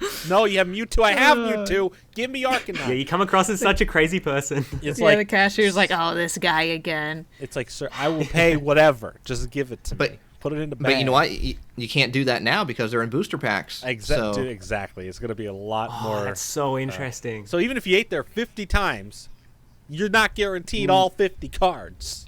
Right. Jeez. You could be unlucky and get the same card 50 times. That's going to be interesting. But we'll find out here soon. Tune in next week to hear how it goes. Everybody going to bring their McDonald's Happy Meals to the podcast? Yeah, you got to win your like Burger King crowns. You got to wear the McDonald's equivalent. I don't know if McDonald's has an We equivalent. got to dress up in clown makeup and wear a wig. We will bring in Mr. Ronald McDonald himself Yeah. to tell us. Yeah, that'll be fun. All right. So we got McDonald's covered. We got General Mills covered. Let's talk about Levi's. Have we all seen the picture of the Levi's situation? Dude. Yeah. Oh my Yes. gosh. That is a I need- gorgeous jean jacket. It's got Psyduck right there. Right on the collar. Who needs Psyduck? Whoa. I just wanted to piss you off a little bit. I'm sorry. Whoa. Just want to get your blood But pumping. it is so, like, the Levi's collaboration was what I was personally most excited about out of all the collaborations, because I was really wanting to see where they were going to go with this. And I don't know. There's just something about it. It's got a jungle theme to it. Yeah, I was wondering if it was going to be pants before they announced it. That would have been kind of sick if they had a matching pair of pants. There is a matching. Wait, what? Yeah, there is. What? Where? Yeah. Oh my god, I only saw the shirt. It's a whole Hold outfit. on. The range in general. Have you seen the Pikachu jean jacket with the little back of Pikachu on the back of the jeans? What? There's a whole Yeah. line of stuff. I'll link you an article. Please, oh my gosh, silly Look at me. this. Just saw the jacket like a fool. Look at But that. yeah, oh my gosh. Oh, this is adorable. I want those pants so bad. Wait, so how Jordan is rocking the full Easy Squirt outfit, we need the full Heinz Pokemon fit. Yeah. Or the Heinz Pokemon, the Levi's Pokemon fit. We're all gonna get the same fit, and we're all gonna show up to the same place together wearing it. That'd be so gangster. Yes.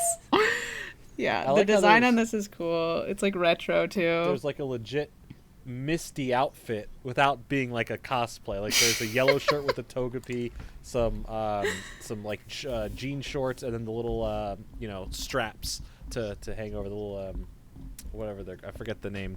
Not overall suspenders. Yeah, suspenders. Oh yes. So yeah, like that's crazy. Like I don't know about Chase rocking the your Pokemon misty dreams. personally. I know I don't have a need for a purse. I don't carry that much stuff around, but that's pretty cool. The jean jacket with the Pikachu on the jeans though, just the back of him on the back of the right pant leg, it's pretty fire. Yeah, I'm ready for this. I'm living for this Do we collab have right a here. release date? Let's see. We're live. Yes, Oh, that's we right. do. That's right now. That's soon. February 15th. Oh, that's how much money I gotta spend this month. February I gotta buy 15th. McDonald's, cereal, and now outfits. This is crazy. It's coming Monday, not next Monday, but the following Monday, February 15th. I don't know if this is going to be just online or if this is going to be popping up in your local JCPenney as well. Now, there are some Levi outlet stores out there. I know that. I think I've been to one before. Yeah, it's huge. And you know what's ironic is actually Levi's has got heaps of outlet stores in Japan. Like every time I'm in Tokyo, they're everywhere. Like Levi's, Really? I don't know why, but they have a lot of stores in Japan. And I reckon this is somehow tying into them having a relationship with Pokemon. So I know they definitely have like their own sort of store. And I reckon that's where it'd be huge and they'd be selling it a lot. You gonna try and get the fit too?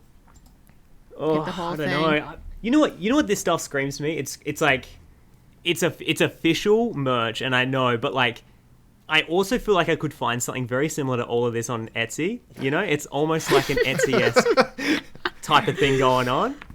Yeah. The custom Pokemon design. Yeah, it does. I don't know why. Yeah. It's like I feel like some artist could have made this. I don't know if it's like proper cool, really exclusive stuff. It'd be cool to wear in a video, but depending on the price point, it'd be interesting. Yeah, it just looks like it's really quality made. Like it just looks Yeah. good. Yeah. Levi's well, I is think really good quality. Yeah, so Levi's is good stuff. Not sponsored not Exactly. sponsor right now. currently. I can't wait. Maybe I can't next wait. week. Yeah, maybe by next week we'll be represented. And in the 5th. I'm excited. Like I said, I don't know if it's going to be actually in physical stores as well, or if it's just an online situation. I hope physical stores, because that will make things a lot easier. We all know how online situations are going right now when things drop. So the bots may get it before us. but yeah, we'll maybe, I don't know, maybe check your local JCPenney or your local Sears. Your local Sears? Yes. Or Sears ain't doing so hot. Are Sears? Yeah, I was gonna say, are Sears still open? or your local Kmart. That just God, closed officially, finally, too. No. You want to name any Not other stores that may Kmart. not be around anymore, Nate? Well, Sears and Kmart are the same company. I didn't know that. Maybe I'll They check are. my local Blockbuster. Yeah, check your local Yeah. KB toy store. I'm still obsessed with these pants. I want the pants. Yeah, I don't have anywhere. I don't have anywhere to wear the pants. I just want the pants. I get that. I totally understand. Like I'm for like the last several years strictly sweatpants. All right, listen. Once you go sweatpants, you don't go on any other lifestyle. All right, too comfortable. But I do buy other things. I just never wear. I'm like I want those jeans. Probably won't wear the jeans though. No, I love a good denim jacket. I do I love a like a denim denim jacket. Yes. I've never owned a denim jacket. This What? This may be my first. You What? own the I cool know. sunglasses, but not the jean jacket that matches. No, I know. Oh my god. It's a disgrace. So this could be my first one, and then I might get hooked and This just is be your a denim redemption right denim gal. Yeah. It's only a Wow. matter of time, gentlemen. Okay. Well, Levi's, February 15th. Also, close. yeah, it is very close. Quick mention, the V Battle decks are dropping this Friday, February 5th. So if you're interested in the Venusaur and the Blastoise V Battle decks, that is this Friday. Basically, a theme deck. That's Yeah, they're pretty much new what we're looking for. versions of theme decks. Yeah, they come with the V in the front too, which is nice. Like you're getting a V Pokemon card with a theme deck. I mean, it really feels like something special now. And the cards, like, it's not like how a regular theme deck is just a card pulled from the set that it releases with like a hollow pattern on it. Like these two Vs you can't get in the sets, which is cool. It's another incentive to get it. If you want the Blastoise, you want the Venusaur, gotta buy the decks. Yeah. You can buy them separately, or you can buy them combined together.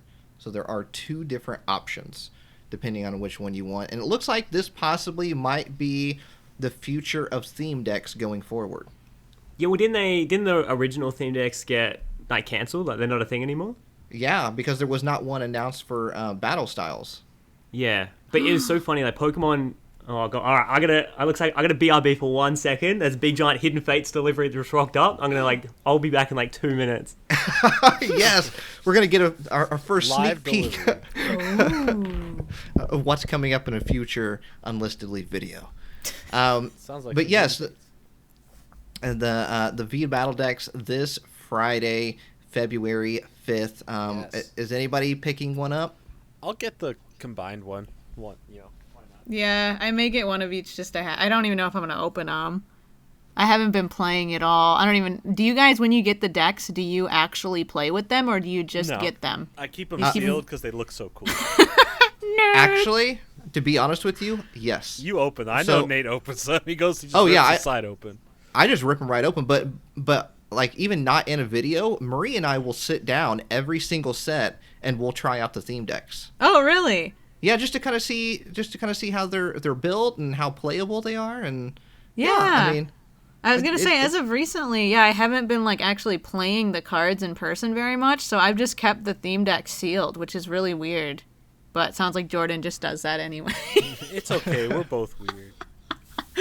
But I love that you and Marie play together, like the actual cards, just to try them out. yeah, and in even since what, Rebel Clash. Yeah, since Rebel Clash, we've been doing our own little at-home pre-release tournament. So we have our own build and battle kits, and we'll open them up and kind of build our own little decks out of it and stuff. So. I live alone and I have no one to play with. I'm all alone. Even if there's I no one to. here beside me. Yeah. My roommates don't play Pokemon. We'll play Settlers of Catan together, but no Pokemon TCG. You know, I feel like that would make a good like collaboration. Settlers of Catan with like a Pokemon theme to it. Oh, that Settlers would be so of Kanto. Fun. Settlers of Kanto.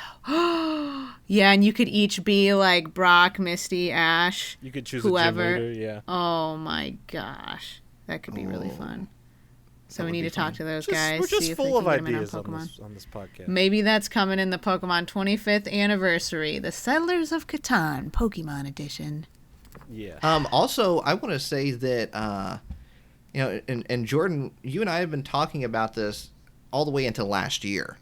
But these shiny plushies that Jazzwares has been making, we couldn't find them All right, anywhere. I'm back. Welcome back. Oh, Hello. welcome back. We did it. I got the delivery. As I said, it's still like morning time here, so all the packages start rolling in. But when you get the Hidden Fates delivery, boys, you got to run down there, get it, get the Stanley knife, make sure they're all in there. But we got it. Oh, Wonderful. some future videos in the works here. Yeah, I think that's it. I like definitely wouldn't be buying more Hidden Fates at this stage if it wasn't for videos. But people still love the Hidden Fates, man. So got to keep cranking out the videos. Right? It seems that Hidden Fates will never get old.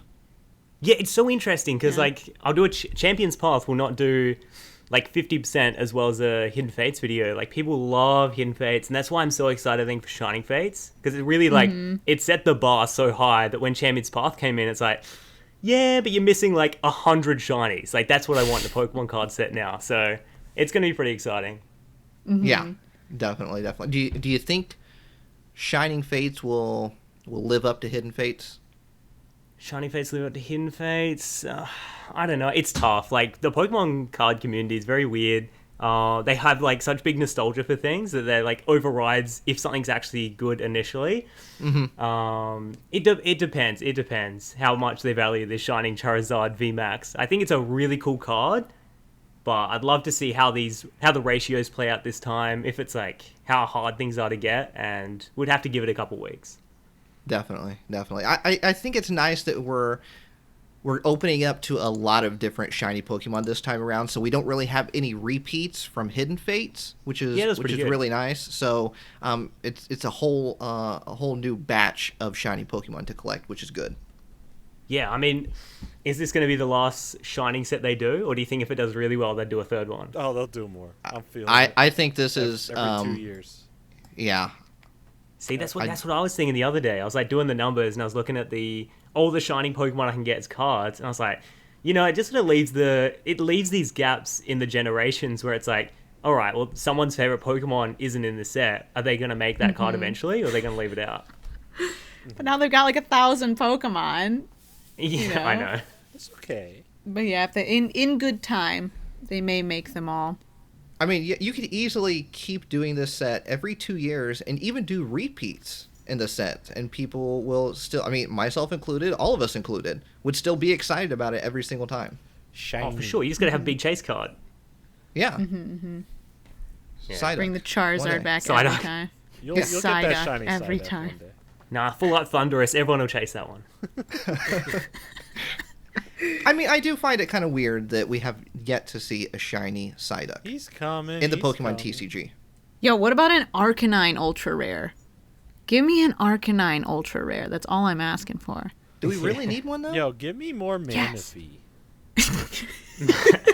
Why don't they have more Manaphy though? That one. You that's don't know valid. how happy I was that on the one of the those little like power tins that's coming out for Shining Fates, there's a Manaphy on it, and he's Oh the my embossed God. character. But I'm like, oh, you do, but he's not a shiny in the set. You put him on the tin, but he couldn't give him a shiny. What is this? That's actually really weird. Unbelievable. I didn't know that. I got so hyped. I'm like, yo, my boy Manaphy's making it, and then they're like, nah, he's just put him on there. He just put him on the case for me, but that's it. I'll take it. I Hey, guess. at least it's on the case. That's something. I'll take it. That's something. It's okay. There, Um, Mr. Fringe. More Manaphy. Yeah. So shiny fate. Yeah. What is it called now? Shining Fates. It's hard. whatever, It's hard. Whatever it's Shining called anymore. Holiday Uh, Woody hit- Wuddy. Hidden Fates 2.0. It gets released on February 19th. A lot of products dropping that day. Ooh, yeah. And I believe products afterwards, too. Yeah, March 5th, too. We right have the around the mini corner. tins. Mm-hmm. It's going to be crazy. I actually talked to GameStop the other day, and they were the manager was telling me that they're already trying to figure out some sort of system in place where people can line up outside. Oh, no way. Wow, like it's a freaking pre-release for a game or something? Or midnight They're release? expecting it to be like a console release. Wow. So, they're already trying to figure out a way. Unlike a console release where they make a whole bunch of Halo video games, they haven't made enough to go around with Shining Fate, so the line eventually will just run out of product. Like, not every store is going to be in I'm abundance. so nervous with that that's product. going to happen. Yeah, I think Yeah. it's going to be a huge. I think it'll be a huge thing. Trying to get the first wave, like Champions Path was, but eventually it'll turn into what Champions Path is now, where you can roll into pretty much anywhere and find it. Yeah. Okay, or it's not insane on the resale scene. Yeah, and that's what I've been telling people. It's like, I know, and I'm the same way. We all want the cards on release day. We Yeah. all want them. But if you can wait and make patience your best friend, you won't have to overpay and you won't stress out too much, because just like you said with Champions Pass, I mean, if you go right around when stores restock, the day of, day after, or a couple days after, it's a little bit easier to find Champions Pass now. Oh, for sure. Like, the ETBs are the best example. When those Elite Trainer boxes first came out, they were, like, sold out instantly. And then in Australia particularly, I think they're selling for, like, $300 each, because they saw the full art Charizard in there and, like, oh, game over. It's going to have heaps of resale. And Pokemon definitely aren't going to reprint it. And then Pokemon's like, oh, by the way, in January, there's going to be a whole bunch of them. And now they're back in stores, like, $100. And I'm like, oh, you just had to wait 2 months. And they went down, like, 200%, which is crazy. Yeah, I mean, my kind of logical thinking is that if people keep buying it, Pokemon's going to keep printing it. That's not how it used to be, though. Things would kind of phase out, after a while. But we also haven't seen the big boom that we're seeing right now and the craze. So Yeah. as long as it's still there, people, their Pokemon's going to keep printing it, which is awesome. They're making sure that the cards are, or people are having a chance to get the cards into their collection. It may not be right now, it may not be next week, but eventually you'll have that chance to put the cards in your collection. So, I think Pokemon's doing a good job so far. I think it's tough to print in this environment. I think they're having trouble with, like, the factories and printing out sheets and cutting them, putting them into packs, sending them through postage systems. Like, everything's just a bit of a pain for them. So, what they're doing is good for what they have. Exactly. Yeah. And I can only imagine what it's going to be like once things can be running at 100% or close to 100%. Yeah, well, that's the thing. I think, like, what we're seeing now is, like, Pokemon cards get released in waves. So, like, you'll get wave number 1, which is a huge stock, and then the second stock, the third stock, they come in, but they go relatively fast. I think Pokemon's ideal thing now is to, like, have consistent waves where you're never out of stock of Pokemon cards. And when Corona's over, I think that'll be a thing. You'll, like, hopefully never run out, because they'll just slowly keep feeding you back into, there's more stock, there's more stock, there's more stock. Yeah. They're not going to stop printing Pokemon cards, Yeah. So if people want it, then they're going to keep printing it. We're already seeing them go back and reprint Ultra Prism and Unbroken Bonds, and Cosmic Eclipse is coming up next. So Ultra Prism, that was a weird one, wasn't it? Like, they're just like, oh yeah, you can have more gold cards. yeah, I was happy though. I love Ultra Prism. Oh, dude, I was psyched out my mind. It was so funny. Like, I watched a YouTube video the day before they announced it, and he was saying, yep, I've just bought 6 booster cases worth of this set 'cause I want to invest in it. And they're like, yeah, we're reprinting it, and the price is plummeted. Right? Yeah, they drop fast. Same with, like, the Hidden Fates ETBs. Like, those were reaching crazy prices. I'm getting to this weird moment of my collection, right, where I have amassed a nice sealed little collection of just random things, right? And then I overthink about it and go, well, do I really care? I'm not trying to resell it. Do I wait, in case it does boom into something in like 20 years, or do I just open it now and collect the it's weird because I have like 2 Ultra Prism boosters sealed. I've had them sealed since the reprint, and I'm like, well, why do I have these? Like, is it for a reason? And do I want to open them? It's weird. I had the same thing with Unbroken Bond. I have a couple of those. I have a bunch of like tins from like 2015, 2016 I just never opened, and I'm just sitting here like, okay, these aren't the holiday sets, the ones I always will keep sealed because I've completed those sets. Why do I just have these sitting here? I don't know what's in them. I could have some good cards in here. Open up. But it's weird. It's like, and I keep putting myself to that edge, right? Like, I'm like, okay, I'm gonna do it, and I get to open them, like, I can't do it, and then I put them back down. And it's really hard. I don't know what to do. Yeah, I have to say, like, when I started collecting, I feel like not very many people did sealed collection, like sealed sets of stuff. So I didn't really save that much. Like, I just, whenever I would get stuff, I would just open it. I just like never even, I never even thought about keeping a sealed version of any like the promo boxes or anything, or booster boxes.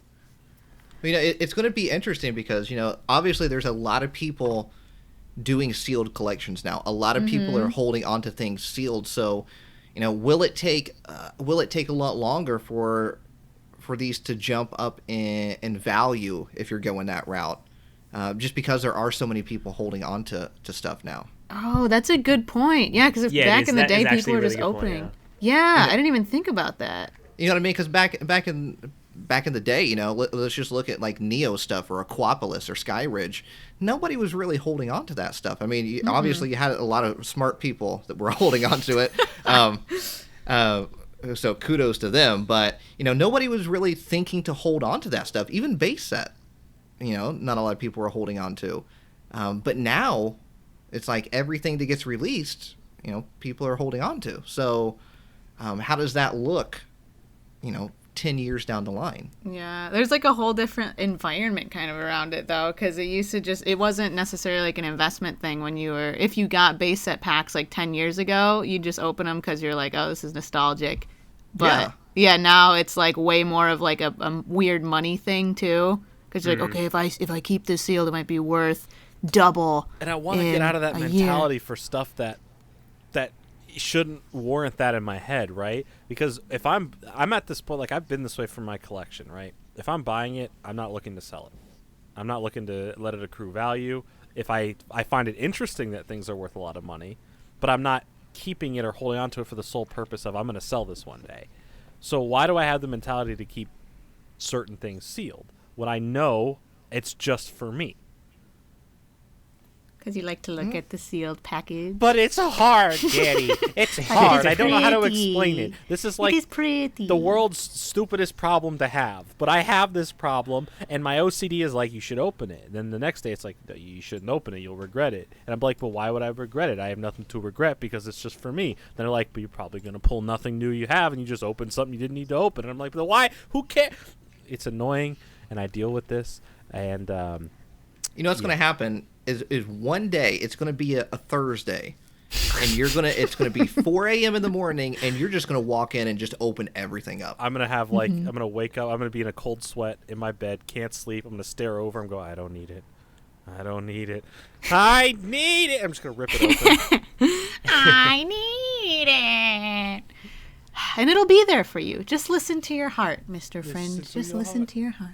Yes. You know, I would like to mention real fast that Steam Siege booster boxes are now going for over $200. I told you. Good. There's no way. One day I told you it would.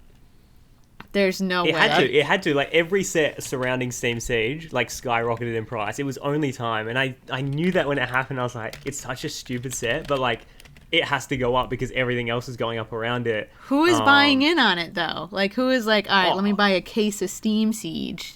Anyone has money. I have 13 sealed packs. But here's the thing. Like, if you're wanting to go buy a booster pack of Steam Siege on, like, let's say eBay, it doesn't cost you anything. I mean, you're going to pay, like, you know, $4 for a booster pack. It's the booster box itself. Yep. Yeah. So, and even the Elite Trainer boxes are like $50. Wow. Good old Steam Siege. You know, I've been filing my binders, right? I've been trying to go and put my binders together for every set, right? And today I did hit Steam Siege. And I was just looking at the cards with so much spite. just sitting here going, I was happy for this once. And then I've been angry at this set. For why? This set didn't do anything to me.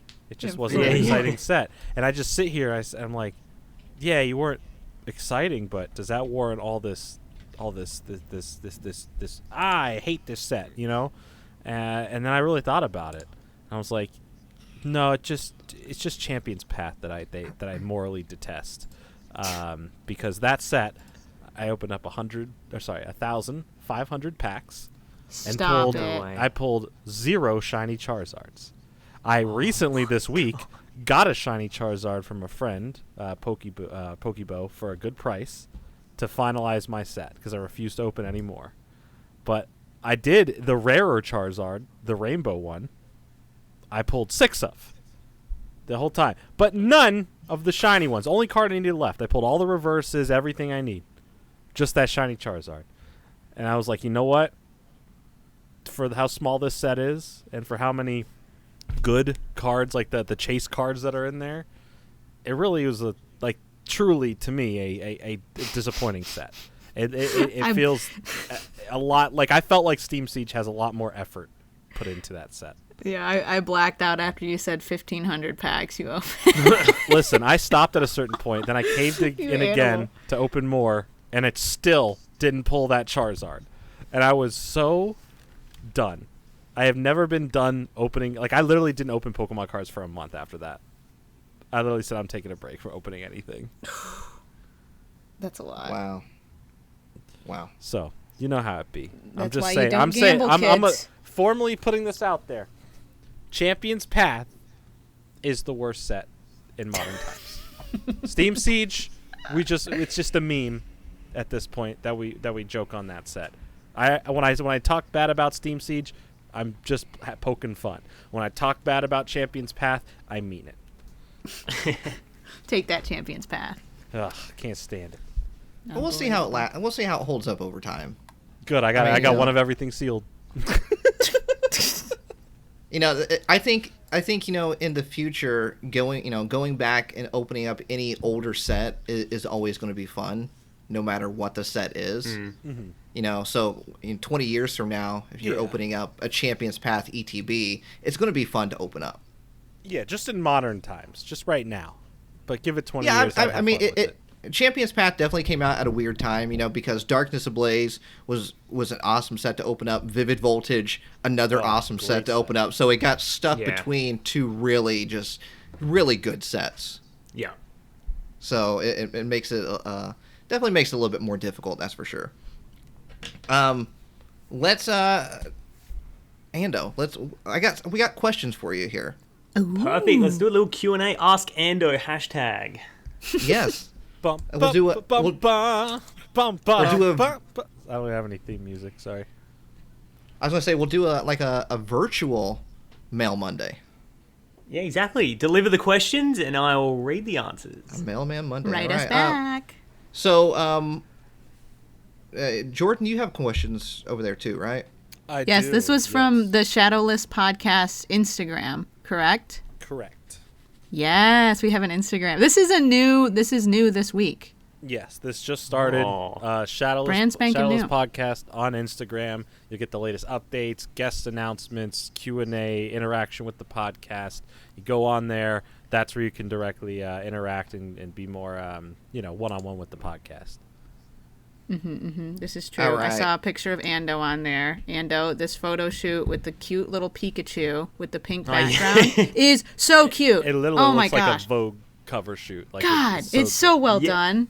Yeah, I think I went to a proper magazine photo shoot place, and we took so many photos that day. And I brought the Pikachu in a backpack, and I'm like, can I please take a picture of this Pikachu? Because it's what I do, and why I really just want some good Pikachu photos. It's like, why do you want to take a photo with the bear? What's wrong with the bear? And I was like, no, it's not a bear, it's a Pikachu, and I want a photo with it. And I did really convince him to that was going to be a good photo. Really? With the Pikachu. Yeah.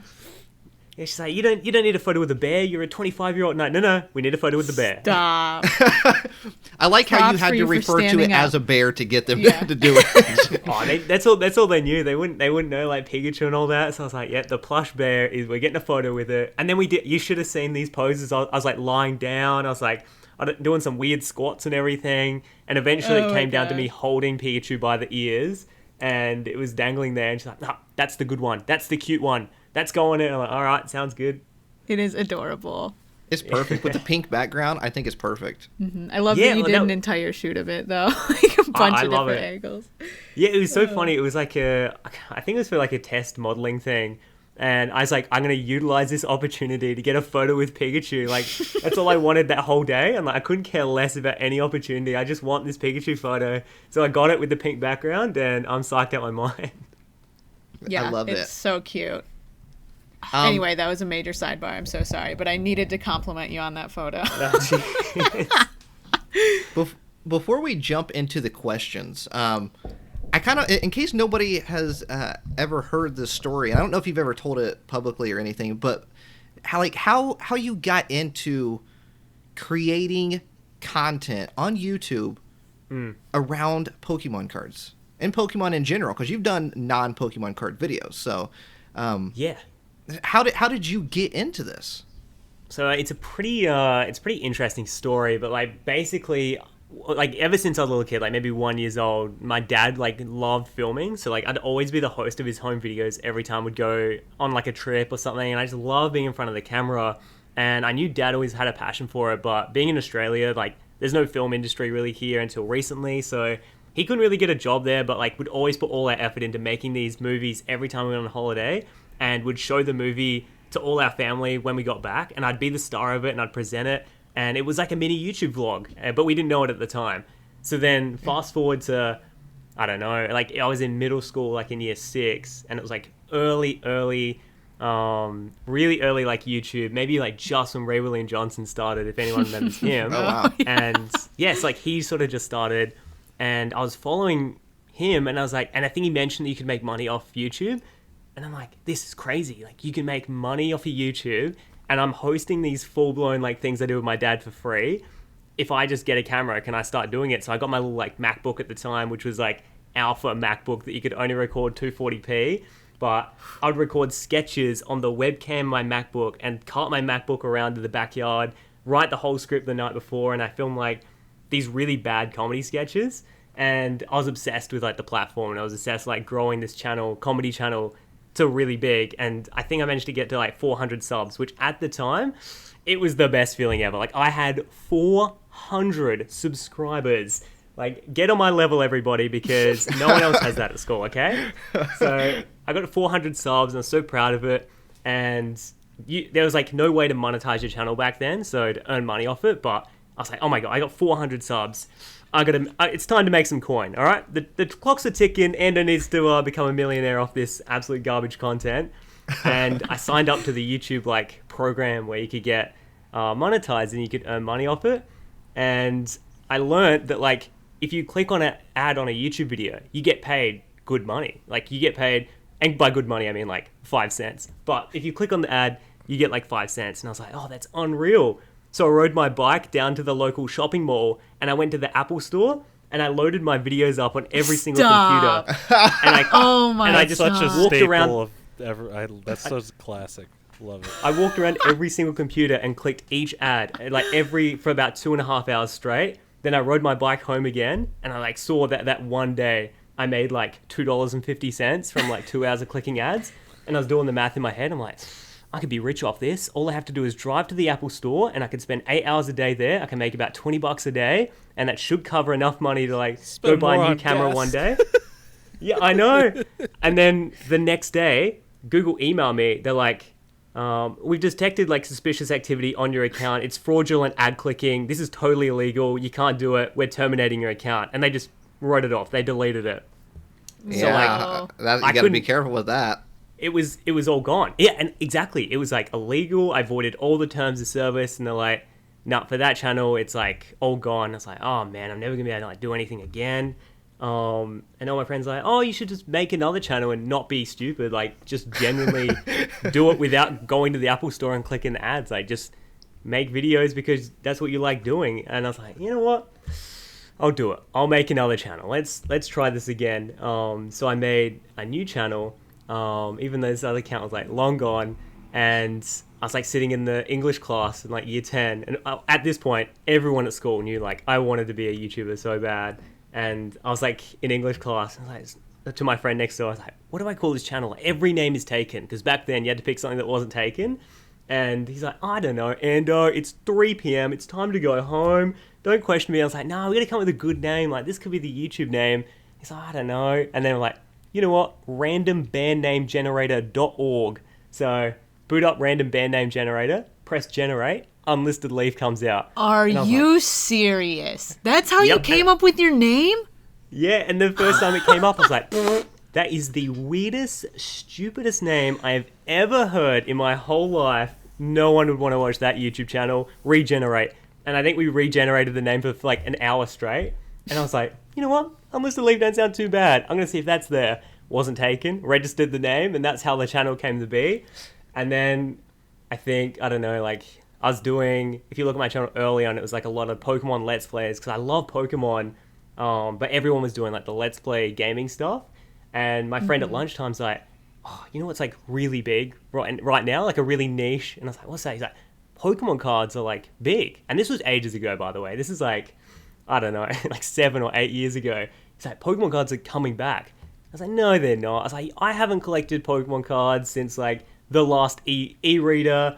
Maybe I got into a bit of EX series. Like I definitely collected a couple of EX sets, but I haven't collected Pokemon cards since then, really. He's like, no, like look it up. It's so much fun to watch. So that night, like I went home with my friend and we sat down and we must have watched like 20 early channels doing like Pokemon unboxings. And I was like, oh my God, this is the coolest thing in the entire world, because you could pull a card that's worth potentially hundreds of dollars. And like the biggest thing I saw was like all these channels, they were like getting these $100 cards, but they didn't really care about it. And I was like, oh my God, like someone needs to like make YouTube videos around like getting these cards and really care about it, because no one seemed to have like a passion for collecting Pokemon cards. It was always a side hobby. And I was like, oh my gosh, like if I had enough money to buy a booster box, you don't understand how excited I'd be. And I couldn't afford it, but I was like, these people have no respect for how much it costs. Like, this is my dream to buy a booster box. So I saved up my money, because I worked at EB Games at the time, which is GameStop for all you Americans.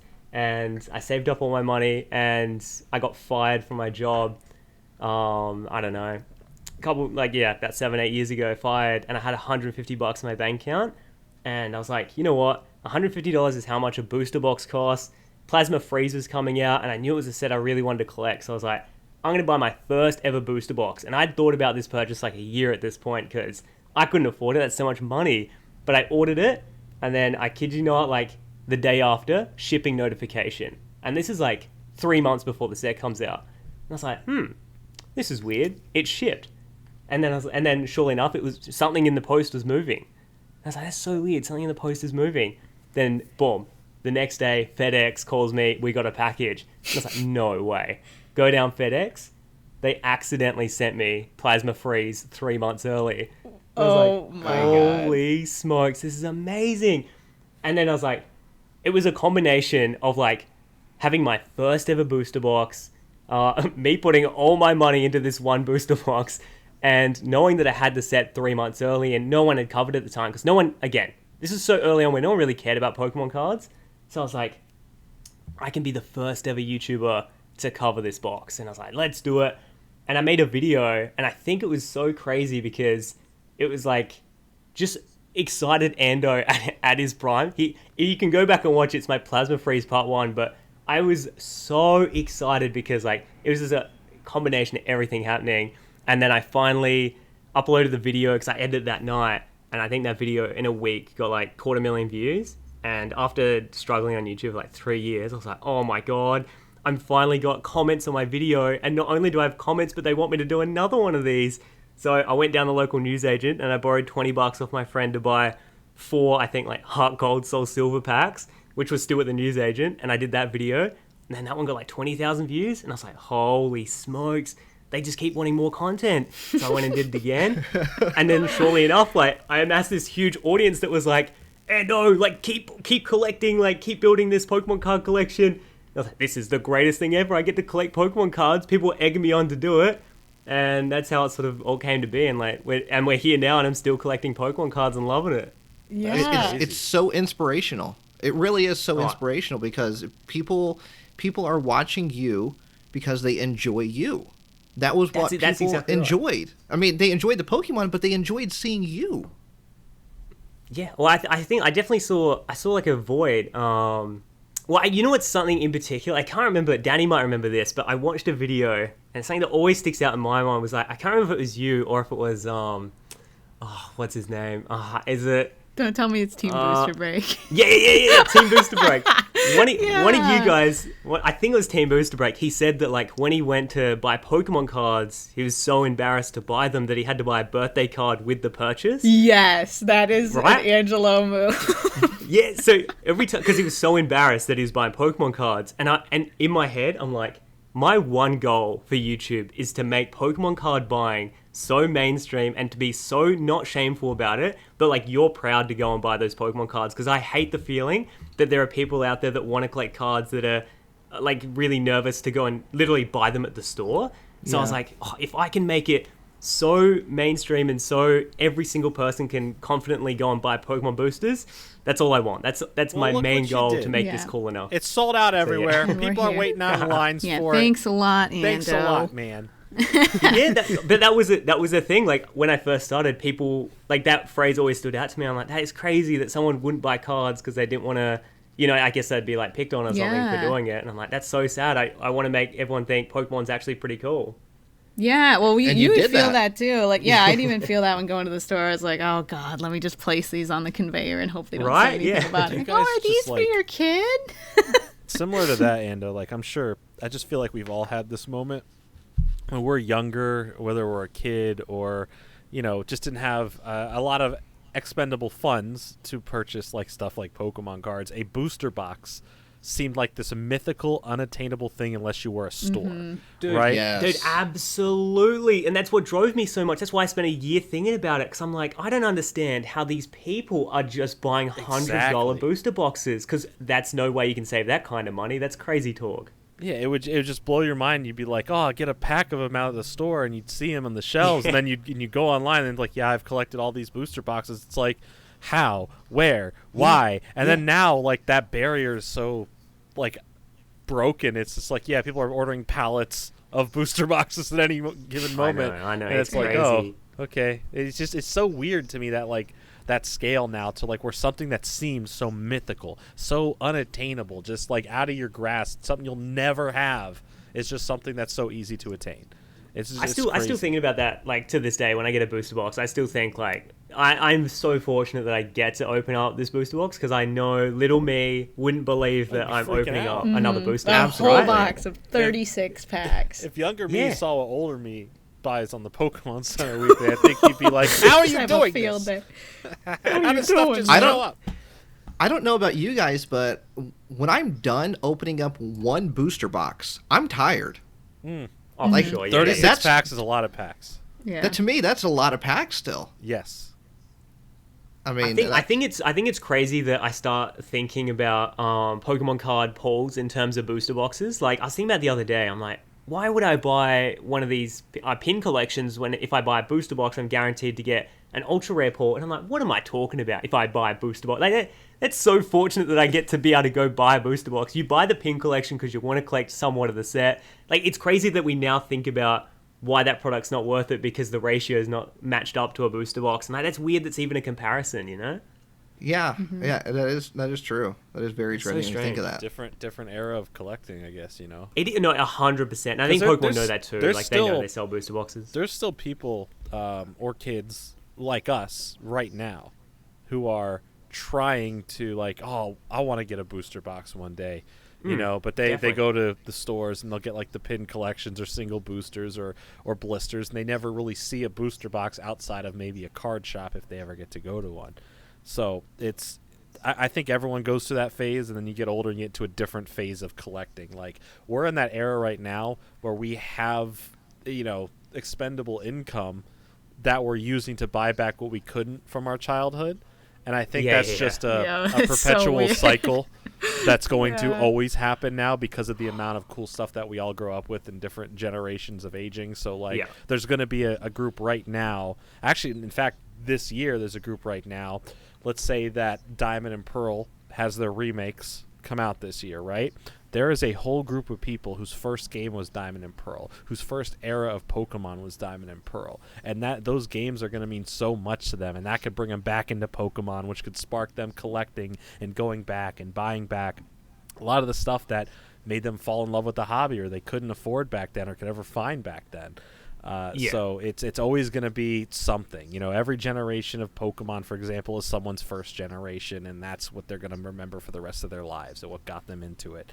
So it's always cool to see that, and it's always it's just so fascinating to look back at, like, this stuff was impossible to get, and now you hit a certain age and you just understand how to get it now, and it's just interesting to think about. Absolutely. I mean, you know, I enjoy a good collection box, though.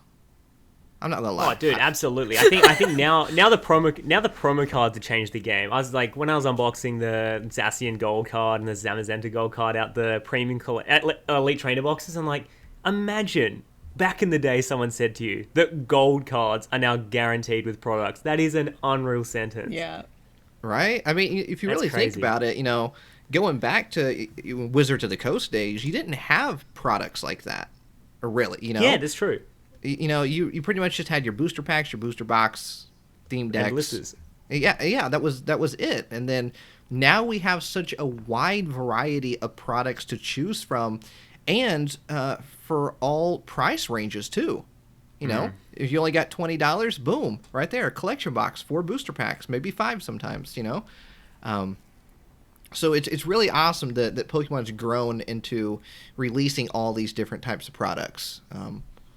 You know, and especially if you like, you know, if you want a V Pokemon, you want a GX and EX, you can go buy a collection box and be guaranteed one right there as the promo.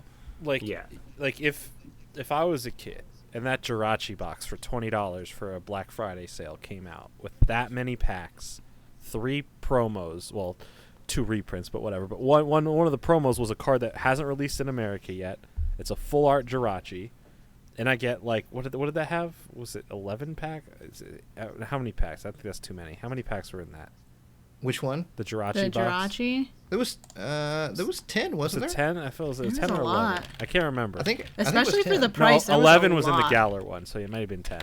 But, like, regardless, for like $20, that many packs, Yeah, 10 3 packs. awesome promo cards, like, I would have been like, this is incredible. Like, I would have freaked out if I got that as a kid, like, for a present. Like, that's one, it's like, what? That's huge. There's so many cards in here, so many packs in here. You want to go ahead and jump into the questions here from fans? Sure. Do you want me to go first there, Jordan? Either or. All right. Let me see here. Boom, boom. These are from Instagram, correct? Instagram Yes. stories. I love that feature. That's so nice. It's so helpful, right? Yeah, it's so good. Anyway. Someone legit asked, where did you get the name Unlisted Leaf? But you already answered that, so. Yeah, that's a very common one. That one was free. Beat him to it. Another one, what inspired him to become a PokeTuber? I think you kind of Yeah, answered it's like that. I think just always love Pokemon. We're doing the Pokemon Let's Plays, and then someone mentioned that the cards are coming back, and I was like, oh, that's something I loved as a kid. I wonder if like you still get the same kick out of it. Turns out you do. Here's a good one. This is from, hopefully I'm saying this correctly, Lise Pokecards, Lise. Best and worst part about being a PokeTuber. Oh, that's an interesting one. Ooh.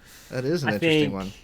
I think the best part is probably like the opportunities that you're provided with that like you always like dreamed about. Like for me, work. I think even if you separate the opportunities, I think just me getting an email from the Pokemon company is just the coolest thing in the entire world. Like whenever they email me and like, oh, I'm actually talking to someone that works at Pokemon, isn't that like the craziest thing in the absolute world? And then like when I went to Worlds with them and everything, they're just such cool people to work with, and I feel like that's the coolest part for me.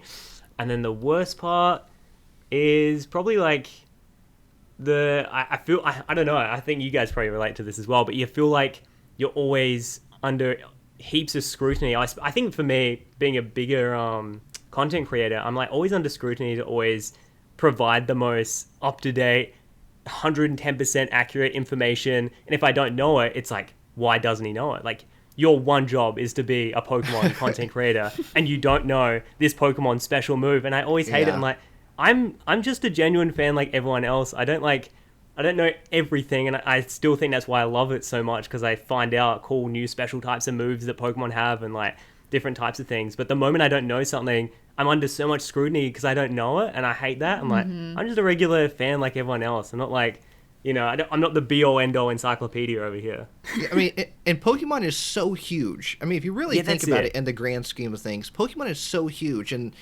there's so many avenues. There, you got the toys, you got the card game, you got the video game, plushies, whatever, the anime. There's so many different avenues that it almost seems impossible to know everything.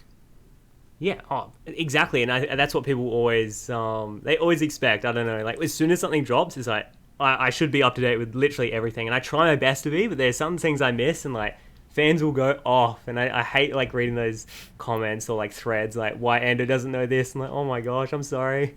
And when something gets announced or gets released, you want to try your best to get it out as soon as possible. See, that's exactly right. But, obviously you have to go through getting it, first of all, or getting all the information, and then recording it, and then editing it, and, and then uploading it. I mean, it's a long process. So it's, if something gets announced at 10 a.m., you can't have that video out at 11 a.m. Yeah, exactly. So that can be some pressure as well, too. Yeah, I mean, I think like that question can be answered like 10,000 ways. There's a lot of ups and a lot of downs, but I think there's probably the ones that jump out straight to me. But I think overall it's a positive job. You definitely gotta have a good like mental state, I think, to do this job full time. I know so many people that have like just given up because it's definitely like it takes a toll on you every single day being under so much scrutiny, but the pros always outweigh the cons. Exactly. I was going to say, it's such a positive community to be a part of, and yeah, that's so true, so many good people out there. So, Jordan, do you want to do the next one? Yeah. All right. Yeah. Jordan's coming in. Yeah. This one's a little memey, but pretty true on brand for you. Love it. Here. From Alex Jan. I'm gonna butcher this last. I'm just gonna say Jan. I'm just gonna go Alex Jan, because the rest of it I'm just gonna disappoint you, and I apologize. Sorry, Alex. But the question is, how many packs of Shining Fates do you predict it will take for you to get the shiny Charizard? Oh, I don't know. Are we thinking in the tens, the hundreds? I hope it's in the first Elite Trainer Box 10, so like bang on as soon as the Elite Trainer Box comes to my hands, a Shining Charizard's in there. But realistically, I kind of, how I look at like big chase cards now is I think back to how lucky I've been throughout different sets, and I think, how am I going to be blessed this time? If I've had really good luck on the previous set, it means this set's going to be really hard. If I've been like super hard and like opening heaps of packs last time, it should come pretty easy. So I look back to Champion's Path and I think, it was in the middle, so this one could go either way, let's be honest. We'll say first pack magic. First pack. We'll go number one. One pack only. Giving you the Shadowless podcast good luck energy right here.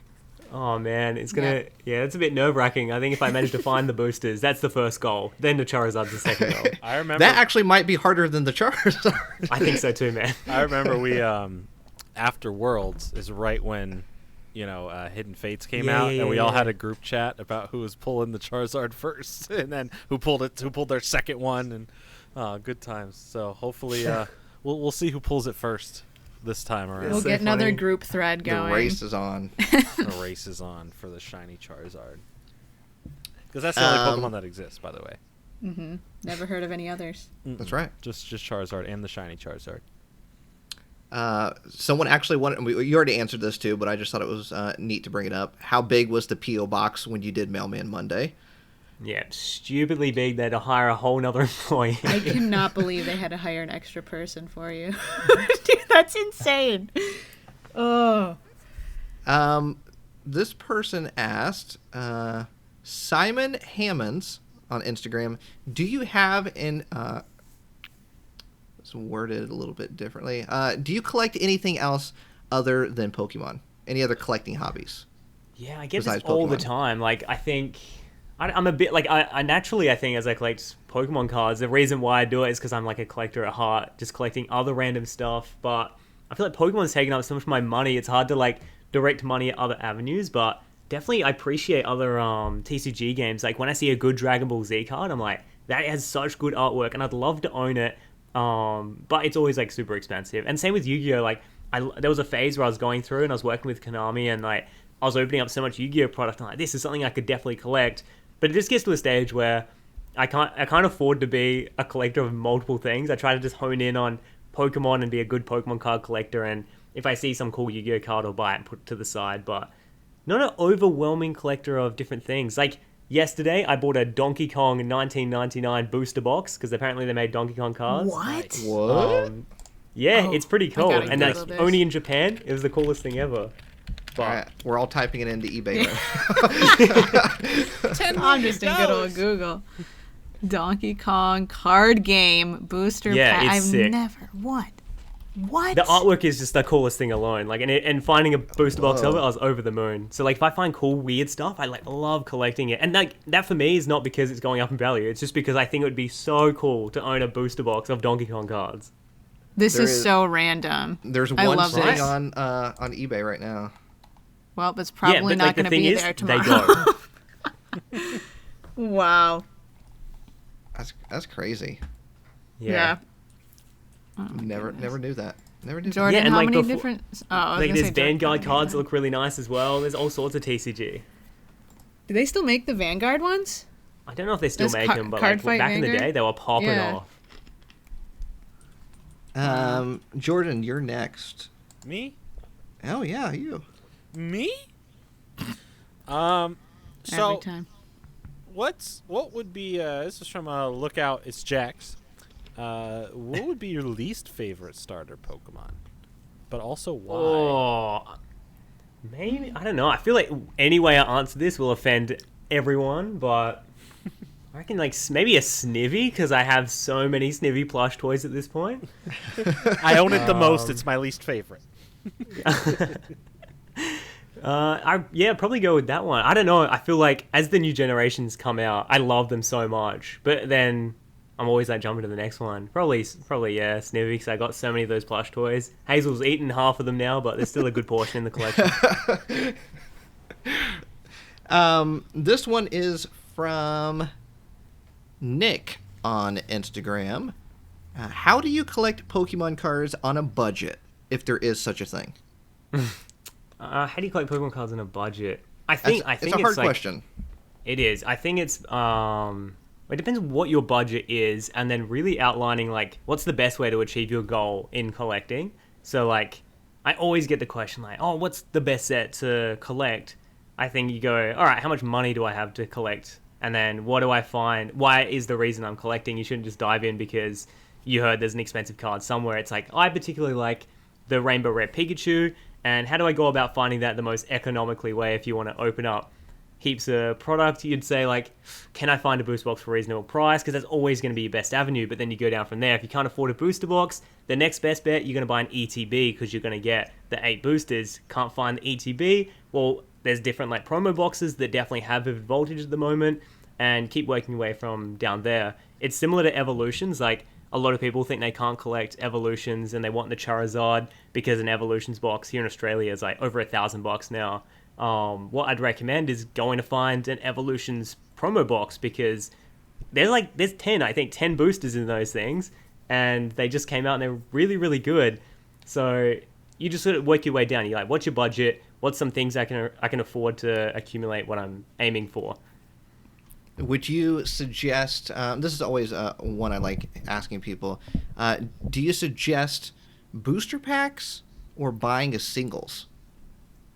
Well, for me, I like opening the booster packs, so I'd recommend that. But then, economically wise, like if you really just want the cards, and you have no interest in like the gambling aspect, then I'd buying the singles because you're going to save money.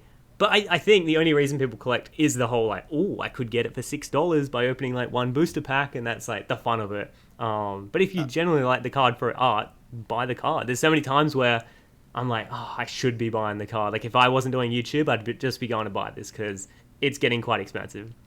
Oh, I can totally understand that. I've opened up way too much Hidden Fates and Yeah. still haven't pulled a shiny Greninja. And everybody's Yeah, I like, mean- why haven't you just bought it? And I'm like, I can't. I have to pull it. I have to pull it. That's the worst when you're not hunting for the most expensive card. You're hunting for the $30 card, and you're spending like $150 a video. Right? Right? I've pulled 4 or 5 shiny Charizards. I've not pulled a single So shiny no Greninja yet. But when you pull Yeah. it, it's going to be insane. It's going to be incredible. One day. Someday. Jordan, you got one over there? Yeah. Let's see. Yeah. So this one is from I am Eric Benson. No, I'm Jordan Fringe. That's Eric Benson. But their question is, where did you get that giant Pikachu? And I assume yeah. is meaning the big giant Pikachu plush that you have.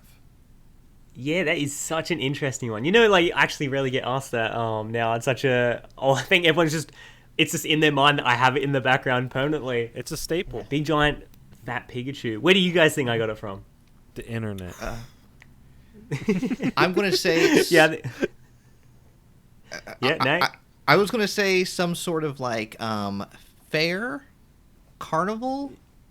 Yeah, that's actually a reasonable guess. What do you reckon, Danny? That is actually what I was going to say as well, like some sort of just weird one-off that you, saw at a carnival. But it's so big that there's no way they would have that at a carnival. You'd have to, would like, they? win every game to get that. Oh, How you'd would have you to you have to even buy the carnival park out, and they give it to you as a bonus extra. Yeah.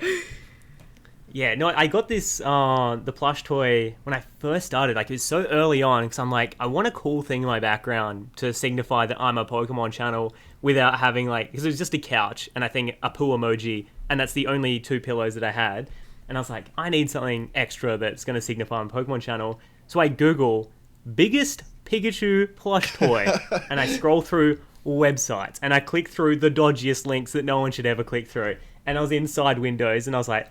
Then I came across this, like, ancient Chinese website, and it had this, like, some guy had, like, an old Pikachu huge plush that he made, and he just didn't want it anymore because it's taking up too much room. And he's like, I'll wrap it up and send it anywhere in the world for, like, I think it was a reasonable price. It was like $150 Australian. Wow. So probably like 100-something American, like, really cheap. That's a good price. And he just wanted to get rid of it. So I emailed him, like, can I buy it? And he's like, yeah, just buy it on this Chinese website who only took like an online credit card. And I'm like, nah, I can't put my actual credit card in there. So I went down the shops and bought like a prepaid gift card of like a Visa debit thing, and then entered in the details and just prayed that it was going to turn up. And a month later, it rocked up, unboxed it, got the video on YouTube, and it's been there ever since. And it's a bed too. Wow. So, Have you yeah, ever, like, actually taken a nap on it, is the question. Yeah, I think when it first arrived, I was like doing it for the video, and I thought, you know what, I'm going to meme around and I'm going to sleep in it on the first night, and I woke up with the most incredible back pain I've ever felt in my whole life. And I was like, nah, Grandpa can't sleep on this thing anymore. So, not anymore. So that was homemade then? Yeah, it was homemade. It's a and then I think one-of-one original. what I think happened is that video went viral, and all these like Chinese copycats have mass produced it. So I think it's a regular thing you can buy, like a Pokemon bed. And then I reckon Pokemon's gone, oh, there's a market for big Pokemon plushes. We're going to sell them too. So now like having a big Pokemon plush is not as cool as it used to be, but I made sure I got the big boy. I mean, you have the original. You got the iconic one. That's the thing. That I had some random like Chinese dudes all one. If you were to put one item that represented your channel and your content into a museum, would it be the Pikachu? Yeah, that is actually a great question. It's either going to be, which is a good segue, the card of today's episode, or it'll be the big Pikachu. Oh, okay. Okay. Let's see where you're going here. Yeah. All right. Let's move along here. Continue the podcast, and it's so nice to have you on here because we haven't seen each other since August of 2019. Was that it? It's been too long. It's been too long. Ages ago. We were all at Worlds Feels like together. All 4 of us were together. We all did. We did a big collaboration video for everybody's channel. and sometimes I just find myself going back and just watching some of the I got random videos from Worlds of all of us, and I just go back and I just watch them because it was such a fun time, and it was the first time we'd all been together, Yeah.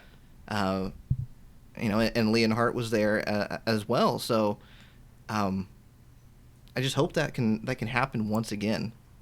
I know, the big first meeting of like every single PokeTuber, I think like we all knew about each other, but then like coming together and actually talking is like incredible. And especially I think for me, because I'm so detached being in Australia, that I got to somehow be in the same room as like everyone else at once. It was the greatest thing ever.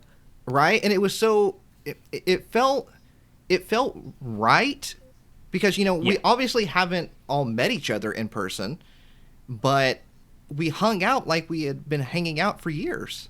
Yeah. That's the best part. And like, I think because we all have the same underlying thing, like we all have the same common interests and exactly why we're doing like YouTube. So like everything lines up perfectly that like we've got those best friend tendencies already there. So you just had to meet the person. You're like, oh yeah, this is basically the same person as me.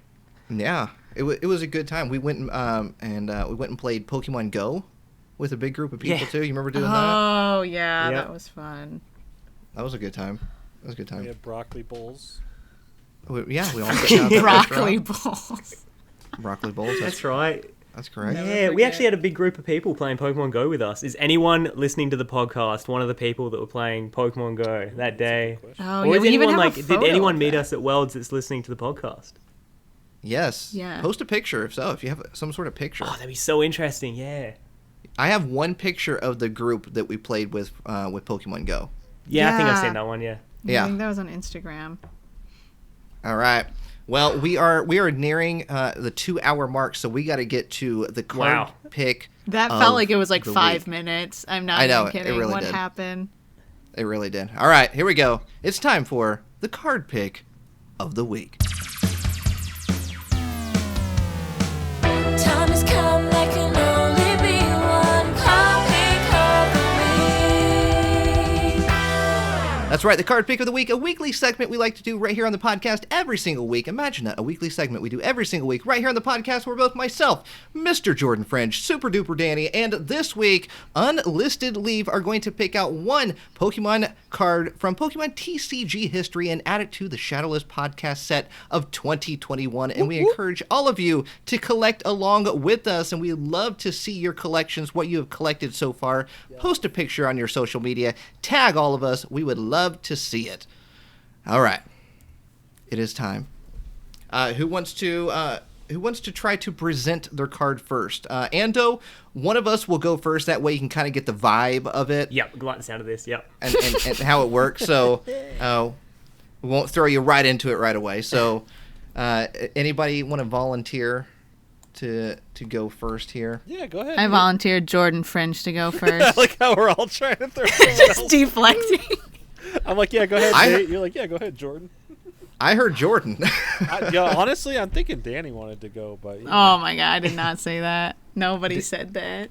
Danny, was that you that wanted to go? Oh my gosh, I'll go first. Do you want me to go first? such a ray of sunshine. Yes, I can go first. Let me figure out what year this card came out. The set said it was multiple. Hold on. All right. Hold, please.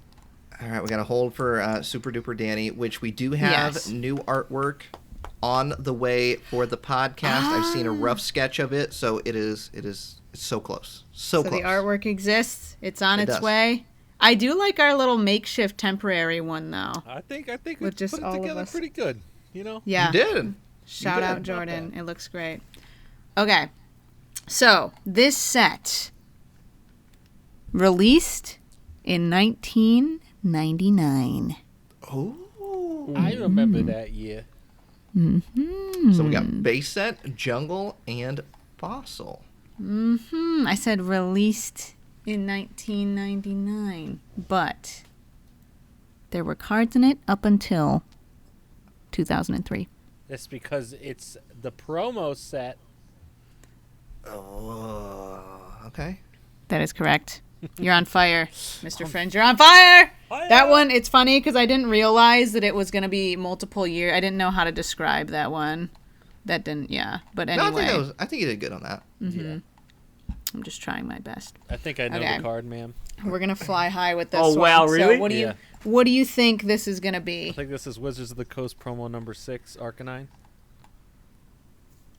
That is incorrect. Okay, good. Oh, I didn't want to guess it right away. I feel Would have been bad. too easy. That would have been too easy. Yeah, it was bait. I took the bait. so I bet you dropped a hint somewhere else. I dropped So- 2 of them. So, and what we like to do is we'll randomly drop hints when nobody's paying attention. Yeah, we'll Yes. say words. Like No I've way. already said hints to mine. Yes. So be hyper focused. Hyper focus, hyper beam, Yeah. hype Nah, house, hype. Hype house. Wait, Hype House had a card? I know, it's got a card. This is a hard one. Promo back from 1999. Hype. Mm-hmm. Hype. Hype. Hype. Hyper. Hype. I don't know why I'm Is saying it- the word over and over isn't helping. How How many cards are in this promo Hype is set? Hold almost on. like Hypno, because the first 3 letters. Hypno Wave, Suicune, Pokemon Forever promo. It's a possibility. I'm trying to think of another hint. Hold on. Hold.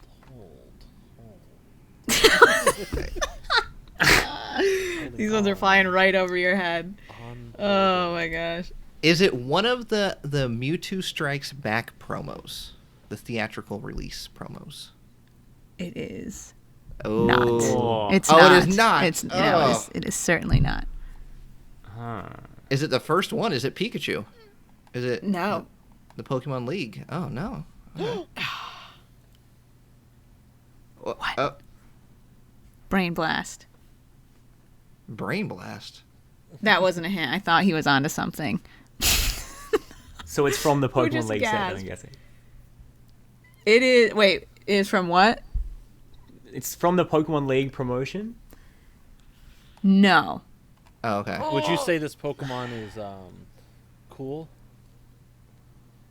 Pokemon is not cool. Okay, good, because that's in season 1 of the podcast.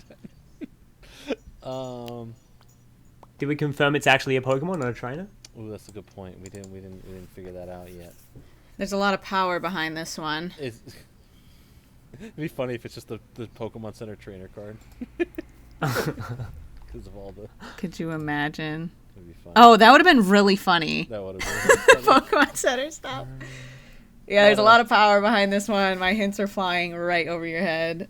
Over my head, power, hidden Pokemon power, unknown J. Pokemon power, that's Pokemon power, and unknown J. You've been on fire for like the last couple of weeks, and this one's tripping you up. Hey, I got the promos off the bat. Give me a break. give my mind a rest. I'm still trying, Okay. trying to figure out. I This is said- a hard one. where I hype said is. this was Oh, flying. it's a lot of power. So it's to, okay. So right- it's to do with the Pokemon Power magazine. So it's one of the Pokemon Power magazine promos. So then that narrows it down to maybe. Is it the flying Ho-Ho? Flying Pikachu? No. I will say there's more than the Pokemon Power or yeah, Nintendo Power magazine. So then there's the Promos. Pokemon The Power of One VHS release. And theatrical release. Oh no. They made too many cards. I can't This believe is- this is tripping you guys. There's 53 cards in this set, guys. I don't know where to look. Okay, so my hints were flying right over your head. Yeah. Oh, You guys, you were on fire earlier. Oh, Moltres. Yeah, there you go. Ah. Dude, Wow. Ando beat Wow. both of you guys. Oh my gosh. Yeah, that was a tough one. So I said What a fail. something about it flying over your head a couple of times. I That's said something about hype fire or a couple of flame? times. I said this is a powerful one. I thought you guys were gonna catch it on that. Listen, man. Yeah, the hyper flame. But this promo, I so see this is- what you were doing there.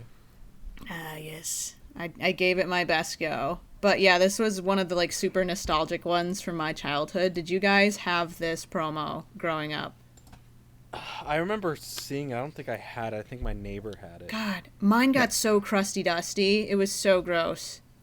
Yeah, I remember having a bad, like, it's not in good condition, but I had one, but Yeah. it would have had, like, the wrinkles through it and all A lot that. of my early cards Went have through all the washing wrinkles. machine. Yeah, I know, it's bad. Oh, The man. old classic. You had my mind playing like Twister. It was crazy. That was a hard one. I was not expecting that to be that hard because this set has like Great. 53 cards in it.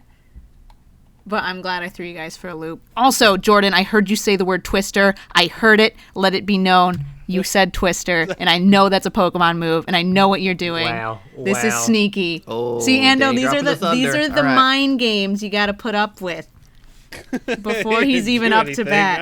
I didn't even say anything. I didn't even say anything. I I'm heard getting yelled it. at. Oh my gosh. Okay, who wants If to you- go next? Well, I was gonna Oh, say wait, wait. if you're wanting one, currently on eBay you could buy one for $8. That's not bad. 8-hole doll Heck hairs? yeah. I was hoping that one would be affordable because, like, well, some of those the old ones are a lot, but that one's a non-hollow as well, which Yeah. is kind of interesting. But it still has that like thick Black Star promo logo, which is pretty cool. Nice. The Very, iconic original. very affordable. Thank you. All right, Jordan, you want me to go next or are you going next? Let's go Ando next. Ando, you got it. You got a hang of it. All right, I think so, but mine's going to be, like, so obvious. It's making sure. I think, like, do I even give a clue, or does someone just want to guess it? Just like a raw guess right off the bat. There's a lot of cards Yeah. in the world, and Well, like, I'll give a clue that, like, you just got to, the channel. It heavily relates to the channel. Oh, yeah. Okay. I think is it a full art Thunderous? Oh, see, that was what I thought I was going to pick first, but then I looked up the price and realized Dun, the one I was dun, going to pick, the Plasma Freeze one, was like $60, so I churned it into something else. This is the most PSA 10 card I have in my collection.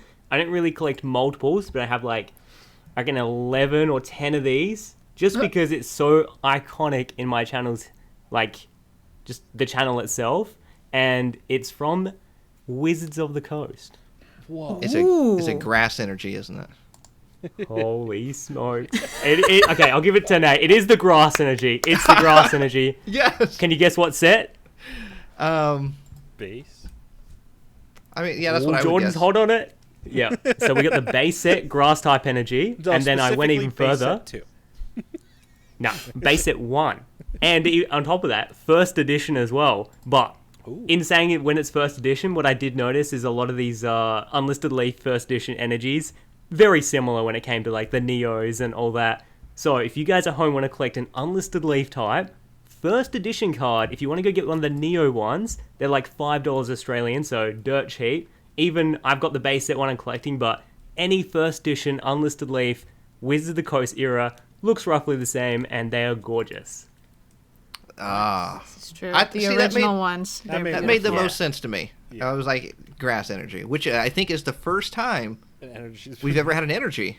Yeah. as a Well, that's what card I pick of the thought. I week. thought it'd be, so out the blue, a bit different. No one collects energies, and I feel kind of bad. It's so classic. Like, the first edition, like, grass-type energy in the base set was one of the last cards ever to skyrocket in price when everything was going up. So I always feel bad for it, and I just had a bunch of them because I was so cheap one day, and it's funny now they're going up, but it's a cool one to collect. Nice. That's a good pick. That really represents like you know, and for the set. So that's really cool. Ah, cheers. I like Beautiful. Love Do you That's collect the perfect. reverses? Do you collect the reverse energies out of curiosity?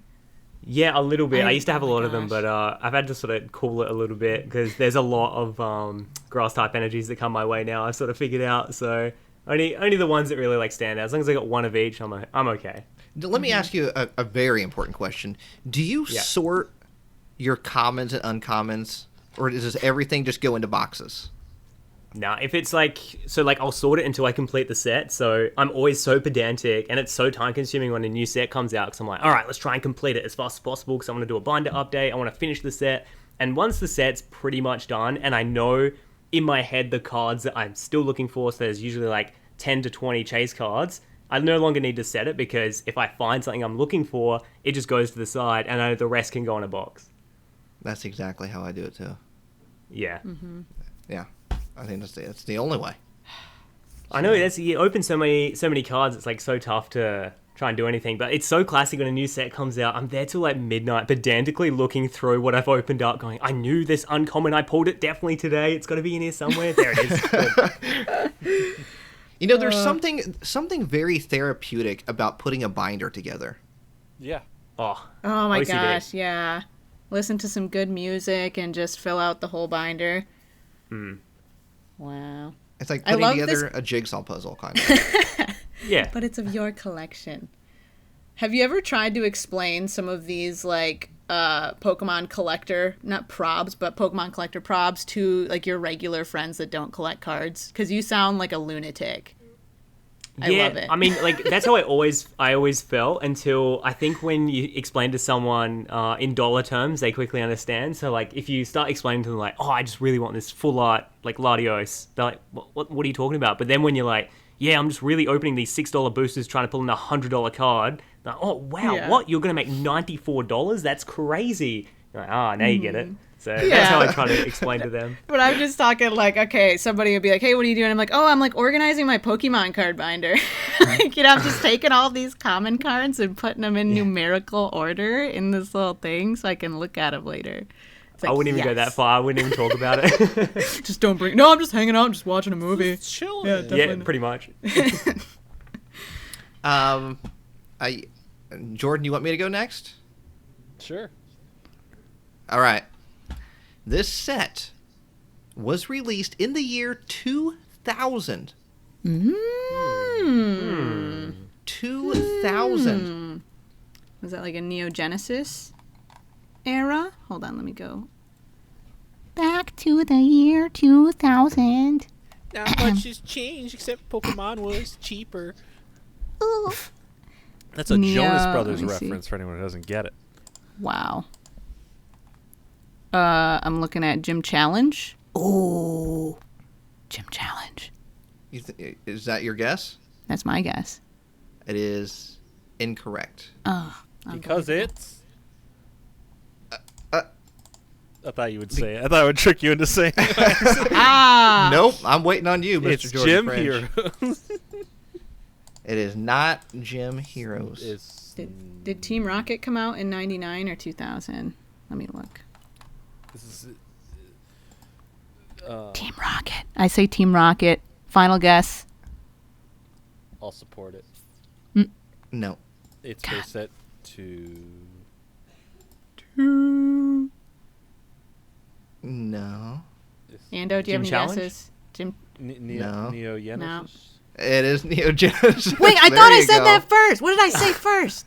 You said you went to... You said no. You said... You sidetracked over to the... Oh my gosh, that's yeah, me. You switched it up. Now, I was I'm like pretty Neo sure, Genesis era. I'm pretty sure if you Unbelievable. wanted this card, it wouldn't cost you $500. It wouldn't cost you $500. Definitely wouldn't cost you $500. That's for sure. Wouldn't cost. What is? Wouldn't cost you $500. What are you trying to say? What other? And Ando, just so you know, I'm horrible at giving hints. So a lot of times Adds to the mystery. I just reveal the card. It's a trainer time capsule. You can go back to the past and Pokemon didn't cost a lot. That is incorrect. That was a That's really such good a one. good guess. That was a really good Got one. me thinking, man. What? Let me see what other hints I could. I don't think what I picked is really going to shock anybody. Electric. Okay. All right, where's the Shock. side up? Shock. There's a Pikachu in this set. There's a Pichu. A Pichu? There's an Elekid. There's an Electabuzz. Lantern. Pikachu. But what about the $500 thing? It's not going to cost you $500. Something about $500. What about number 70 Pikachu? Oh, I know. It's the Mareep because my Mareep plush toy at the back costs $500. Oh Yeah. my Yep, that is correct. That was a good one. There you go. That was a good one. Bravo. That was This really is- good. This is Mareep's debut in the Pokemon TCG. Yo, first appearance. No, what? First appearance. And I wanted What to a pick legend. it. I wanted to pick it because That's you were great. here, Ando. So Oh, that's so good. I'll let Mareep know right now that she's made it into the podcast. Yes. Sweet angel. Yes. Mareep, you're always welcome here. Yeah. That's actually going to be next week's guest is Mareep. So Oh, fair enough. I'll give her one of those McDonald's drive-through headsets, and that's how she's going to do the podcast. perfect. You know, my Psyduck, my life-size Psyduck, and your Mareep should hang out sometime. Dude, Oh, I'm little so down for that. Like, playdate. Last but not least, my friend. Wait, do we see how much Mareep was worth? Oh yeah, that's right, Mareep. Definitely not $500. I know that. yeah. Typing it in right now. Maybe a PSA 10 first edition might be $500, but Whoa. there is a first edition for $3.99 on here. No way. Yeah. $3.99. Yeah. What a $3.99. bargain. Yeah. Wow. I wonder what condition it's in. And that's a great price. Yeah, it doesn't look bad. No, I'm Near trying to mint, see if there maybe. was any PSA 10 sold recently. Oh, okay. November 25th, a first edition Mareep from Neo Genesis sold for $147. Wow. Gee whiz. And you could be picking up one for $4 right now, guys. Right? It had 30 bids on it. 30. 30. 30 Got some bids. A lot Mareep of fans Mareep out there. Yep. Nah, it's people for the Master Collection. They'll pay anything. That's right. Sheesh. Jordan, I think you need one of these Mareeps in your collection. I might have one. I've been finding a lot of like through old sets of bunch of random first edition like Neo era cards and whatnot. So, well, maybe I do have a first. You might. because I have a first might. edition Stantler I do. from that set. I Nice. found him randomly. I'm like, why do I have one first edition card and no other first edition cards from this That set? is so random. So I have to find. I've been looking, but you know, it takes a while when you have a lot of cards to go for. Stantler making his presence known. All right, Jordan. Your All time right. is now. All right. Yo, man. So, you know, this set is what someone would call if you had one of the biggest songs in the world. It would go A what? banger? Vibe? I don't know. Steam Siege. It would go Steam Siege.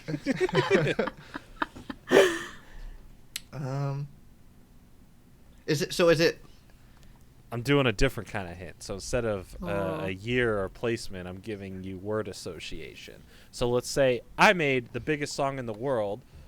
You could say it went. Platinum! It went platinum! Oh! Oh my I god, get that is it. great. I get it. That You was a good did one. it.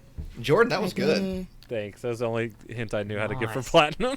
That was really good. That was really good. That was good. Now, there's a lot of beautiful cards in platinum. All right, And, beautiful, beautiful. I'm telling you, it's going to have a move called Twister because he said that just so out of the blue. Why would I say something so trash like Twister as a hint? Oh my, I heard it come out of your mouth. We'll see what you get there, but you know, Oh my god. there's quite a lot of cards. So this Pokemon was brought up once today in association to a bunch of plushies that some got announced. This one is yet to be released on the Pokemon Center website yet. Oh. But that should give you Kyogre? the Is that in the set? Yeah, one of the legendaries, maybe? It could be Flygon? It could be, not. It could be Fly. Is It Flygon? could be not. I am suspicion. I will say, this Pokemon is a big fan of the Rugrats. I don't know if that helps or not, but if you get it, you get it. A big fan of the Rugrats? Yes, you heard me right. Down, down, down, down, down, down, down, down, down, down. Exactly. I don't get it. Well, you had me. It's a fooled. great song. It's I'm a like great reading every card and then thinking, Rugrats. No. song. Yes, Rugrats? exactly what I'm doing. This um, that would give it away. I guess you could say there's Ralts? not a lot of Rugrats? space for this Pokemon. It's quite No, that's space. Okay, that could either be it's like space and time, like one of those legendaries, like oh no, but if it was one of the Hoenn so it's a Hoenn Pokemon then, Yeah. based on the plushie thing. Okay, never mind. I was gonna say Dialga, but then that disproves my theory. Space, so it's big maybe. This is The Rugrats one's throwing me off. Like, Yeah. how does it Exactly. look back I to know. I Rugrats? didn't mean It's to so give interesting. so many different hints, like about 73 different hints. But you know, it's a hard card to 73 describe. different hints. It can't be Yeah, card forget number about the Twister. 73. I've been given hints since the start of the podcast. Oh my I've been God. dropping gosh. little words and Well, there's a details. broken time and space card, which is an uncommon card. No, he said it was a Pokemon, didn't you? Oh, It is a really? Pokemon, That's but that's even not worse. a bad. Oh, no. That's not a bad look into. I mean, you said 73 for a reason. Yeah, but Dunsparce doesn't even. That's card Is number Dunsparce 73. 73? That's funny. Yeah. No, I see Ninjask is 73. Am I Oh, looking at oh, the wait a wrong minute. set? It is Here we go. Giratina. No. Oh. No, it's a Hoenn Pokemon. Oh, okay, okay. Am I looking in the wrong set? 73 says Dunsparce on mine. Well, what I did is I took 7 and 3 and added it together to get 10. Oh, you know what? You know what? I said the wrong platinum set. I'm sorry. Are you kidding me? Oh, no, Jordan. Jordan, I was like, there's like no Hoenn Pokemon in this I just set. noticed when I said Ninjask is 73. I was like, oh wait, hold on, I'm in the wrong platinum set. That is Illegal. so It's funny. a technical foul. Which one is Bring it? it back. Is it? Rewind. It is platinum, but it's Supreme Victor's. Animal. Wow. That was my bad. I was my 90% goodness. sure it was platinum. Oh, this changes everything. This changes everything. So I apologize. Just good old goofs and gaffs. You know, got 'em. It That was happens. the warm up. It happens, Jordan. It's all It good. happens. Listen, that's what happens when you read something. You thought you hit something else. You know, it is what it is. Because like 4 sets in a row were just named platinum. All right. Well, Jordan, you know, at the end of the day, we still love you. Yeah. I At least still love it you. wasn't Arceus. I didn't pick Arceus for you, so you're fine. So it's Bless. Ninjask on 73. Ninjask is number 73 in the set, but Yeah, that right, wasn't gotcha. that wasn't the initial. Oh, there's Supreme so Victor's many such more a weird options set. here. Such Yeah. a weird one. I was seriously taken aback by how little Hoenn Pokemon were in regular Platinum, and I was like, what Pokemon could he possibly be talking about? Okay, this I is. know, this I makes felt more like a sense. disgenuine Pokemon fan at that point. I'm like, I'm actually so stumped. I'm ashamed of myself. I do apologize. That was on me. That's my bad. Happens to the best of us. Okay. So is there a specific reason you picked this card? Is there a specific reason? No. Just supporting Ninjask. It's not Ninjask. Wait. If only. If only. Okay, wait a minute. That wasn't the card I picked. I was just saying that's the 73rd card in this set. That's why I figured out we're in the wrong set. Oh, now glad I'm we really lost. figured it What set out. are we supposed to be in? Supreme Victors. Supreme Victors. You guys were Okay. in Platinum. What's the- I was in Supreme Victors. So my 73 was a Ninjask when your 73 was a Dunsparce. So that's where I got confused and realized I'm in the wrong and told you the wrong set. And so the clue so far is it's like somehow related to Rugrats, and it's a Hoenn Pokemon that's in Supreme Victors, Uh-huh. and potentially Twister is involved. I mean, I don't know why you're hung up on that specific thing. That was all because of Danny, but It was just a weird choice of words. If it doesn't have anything to do with Twister, I'm still wondering space. why that was in that sentence. I just Space assumed. is, I'm you sorry. you never played No, a it- game of Twister. Never played a good game. They get you all jumbled up, and that's what happened. Yo. We got all jumbled up. Oh my gosh. We had a game called Twister Moves too. They made like this break dancing version of Twister. Oh, that sounds Insane. Yeah. that sounds It was really ridiculous. it was very strange. It's like a DVD. Anyway, okay. Rugrats. There's no space for this Pokemon. Come on, guys. Space. Who's gonna be the champion? Who's gonna win? He said champion. Okay, Cynthia's a champion. Does Cynthia have any Pokemon? No. It's not Garchomp, is it? No, Garchomp's not. Champion, What gen is Garchomp? champion, No. Champion's Path. Champion's Path came out in 2020. Don't remind me. 20 plus 20 is 40, and 40 is card number. Beep, boop, boop, beep, Roserade. It's Roserade. Oh my gosh, dude. Roserade is a champion card, funny enough, but that's not it. Oh, this is insane. I've given quite a bit of clues. So, is it Rayquaza somehow? Rayquaza level X? Or Rayquaza C? What would you guess? Space, and then Holland. This is a rough one this week. Yeah. Sorry for the 3-hour-long podcast, everyone. That part of it was on my fault for telling you the wrong. No, that's why we get to hang out with each other for longer. Yeah, it was all a ploy. It's an excuse, yes. Is it okay? Okay, so it is card number 8. Rayquaza, because it is level 73. It has a move called Genius. Twister. I knew it! So y'all can't be doing that to me. Like, oh, Wow. nothing. You're getting so I'll caught tell up in you the all the Twister. hints. God. So, space, because he's up in space when you see him a lot in the show and what. And all Got that it, got stuff. it. He's Cynthia's the trainer. Cynthia is Ah, also okay. a doll in the Rugrats. Yeah. Oh What my the? god. No. That's too How in-depth. do you not know Cynthia if you know the Rugrats? Well, I haven't seen the Rugrats in ages. Don't Last you know time the I was like song, before Cynthia, school. She's a really good dancer, Cynthia. Boogie to the groove. Now you don't know the This song. is Come insane. on, man. This is I insane. mean, last time I watched it, I was eating Cheerios before math class going a year, like, I don't know, 3. Last but- time I watched it was a month ago, but you ever?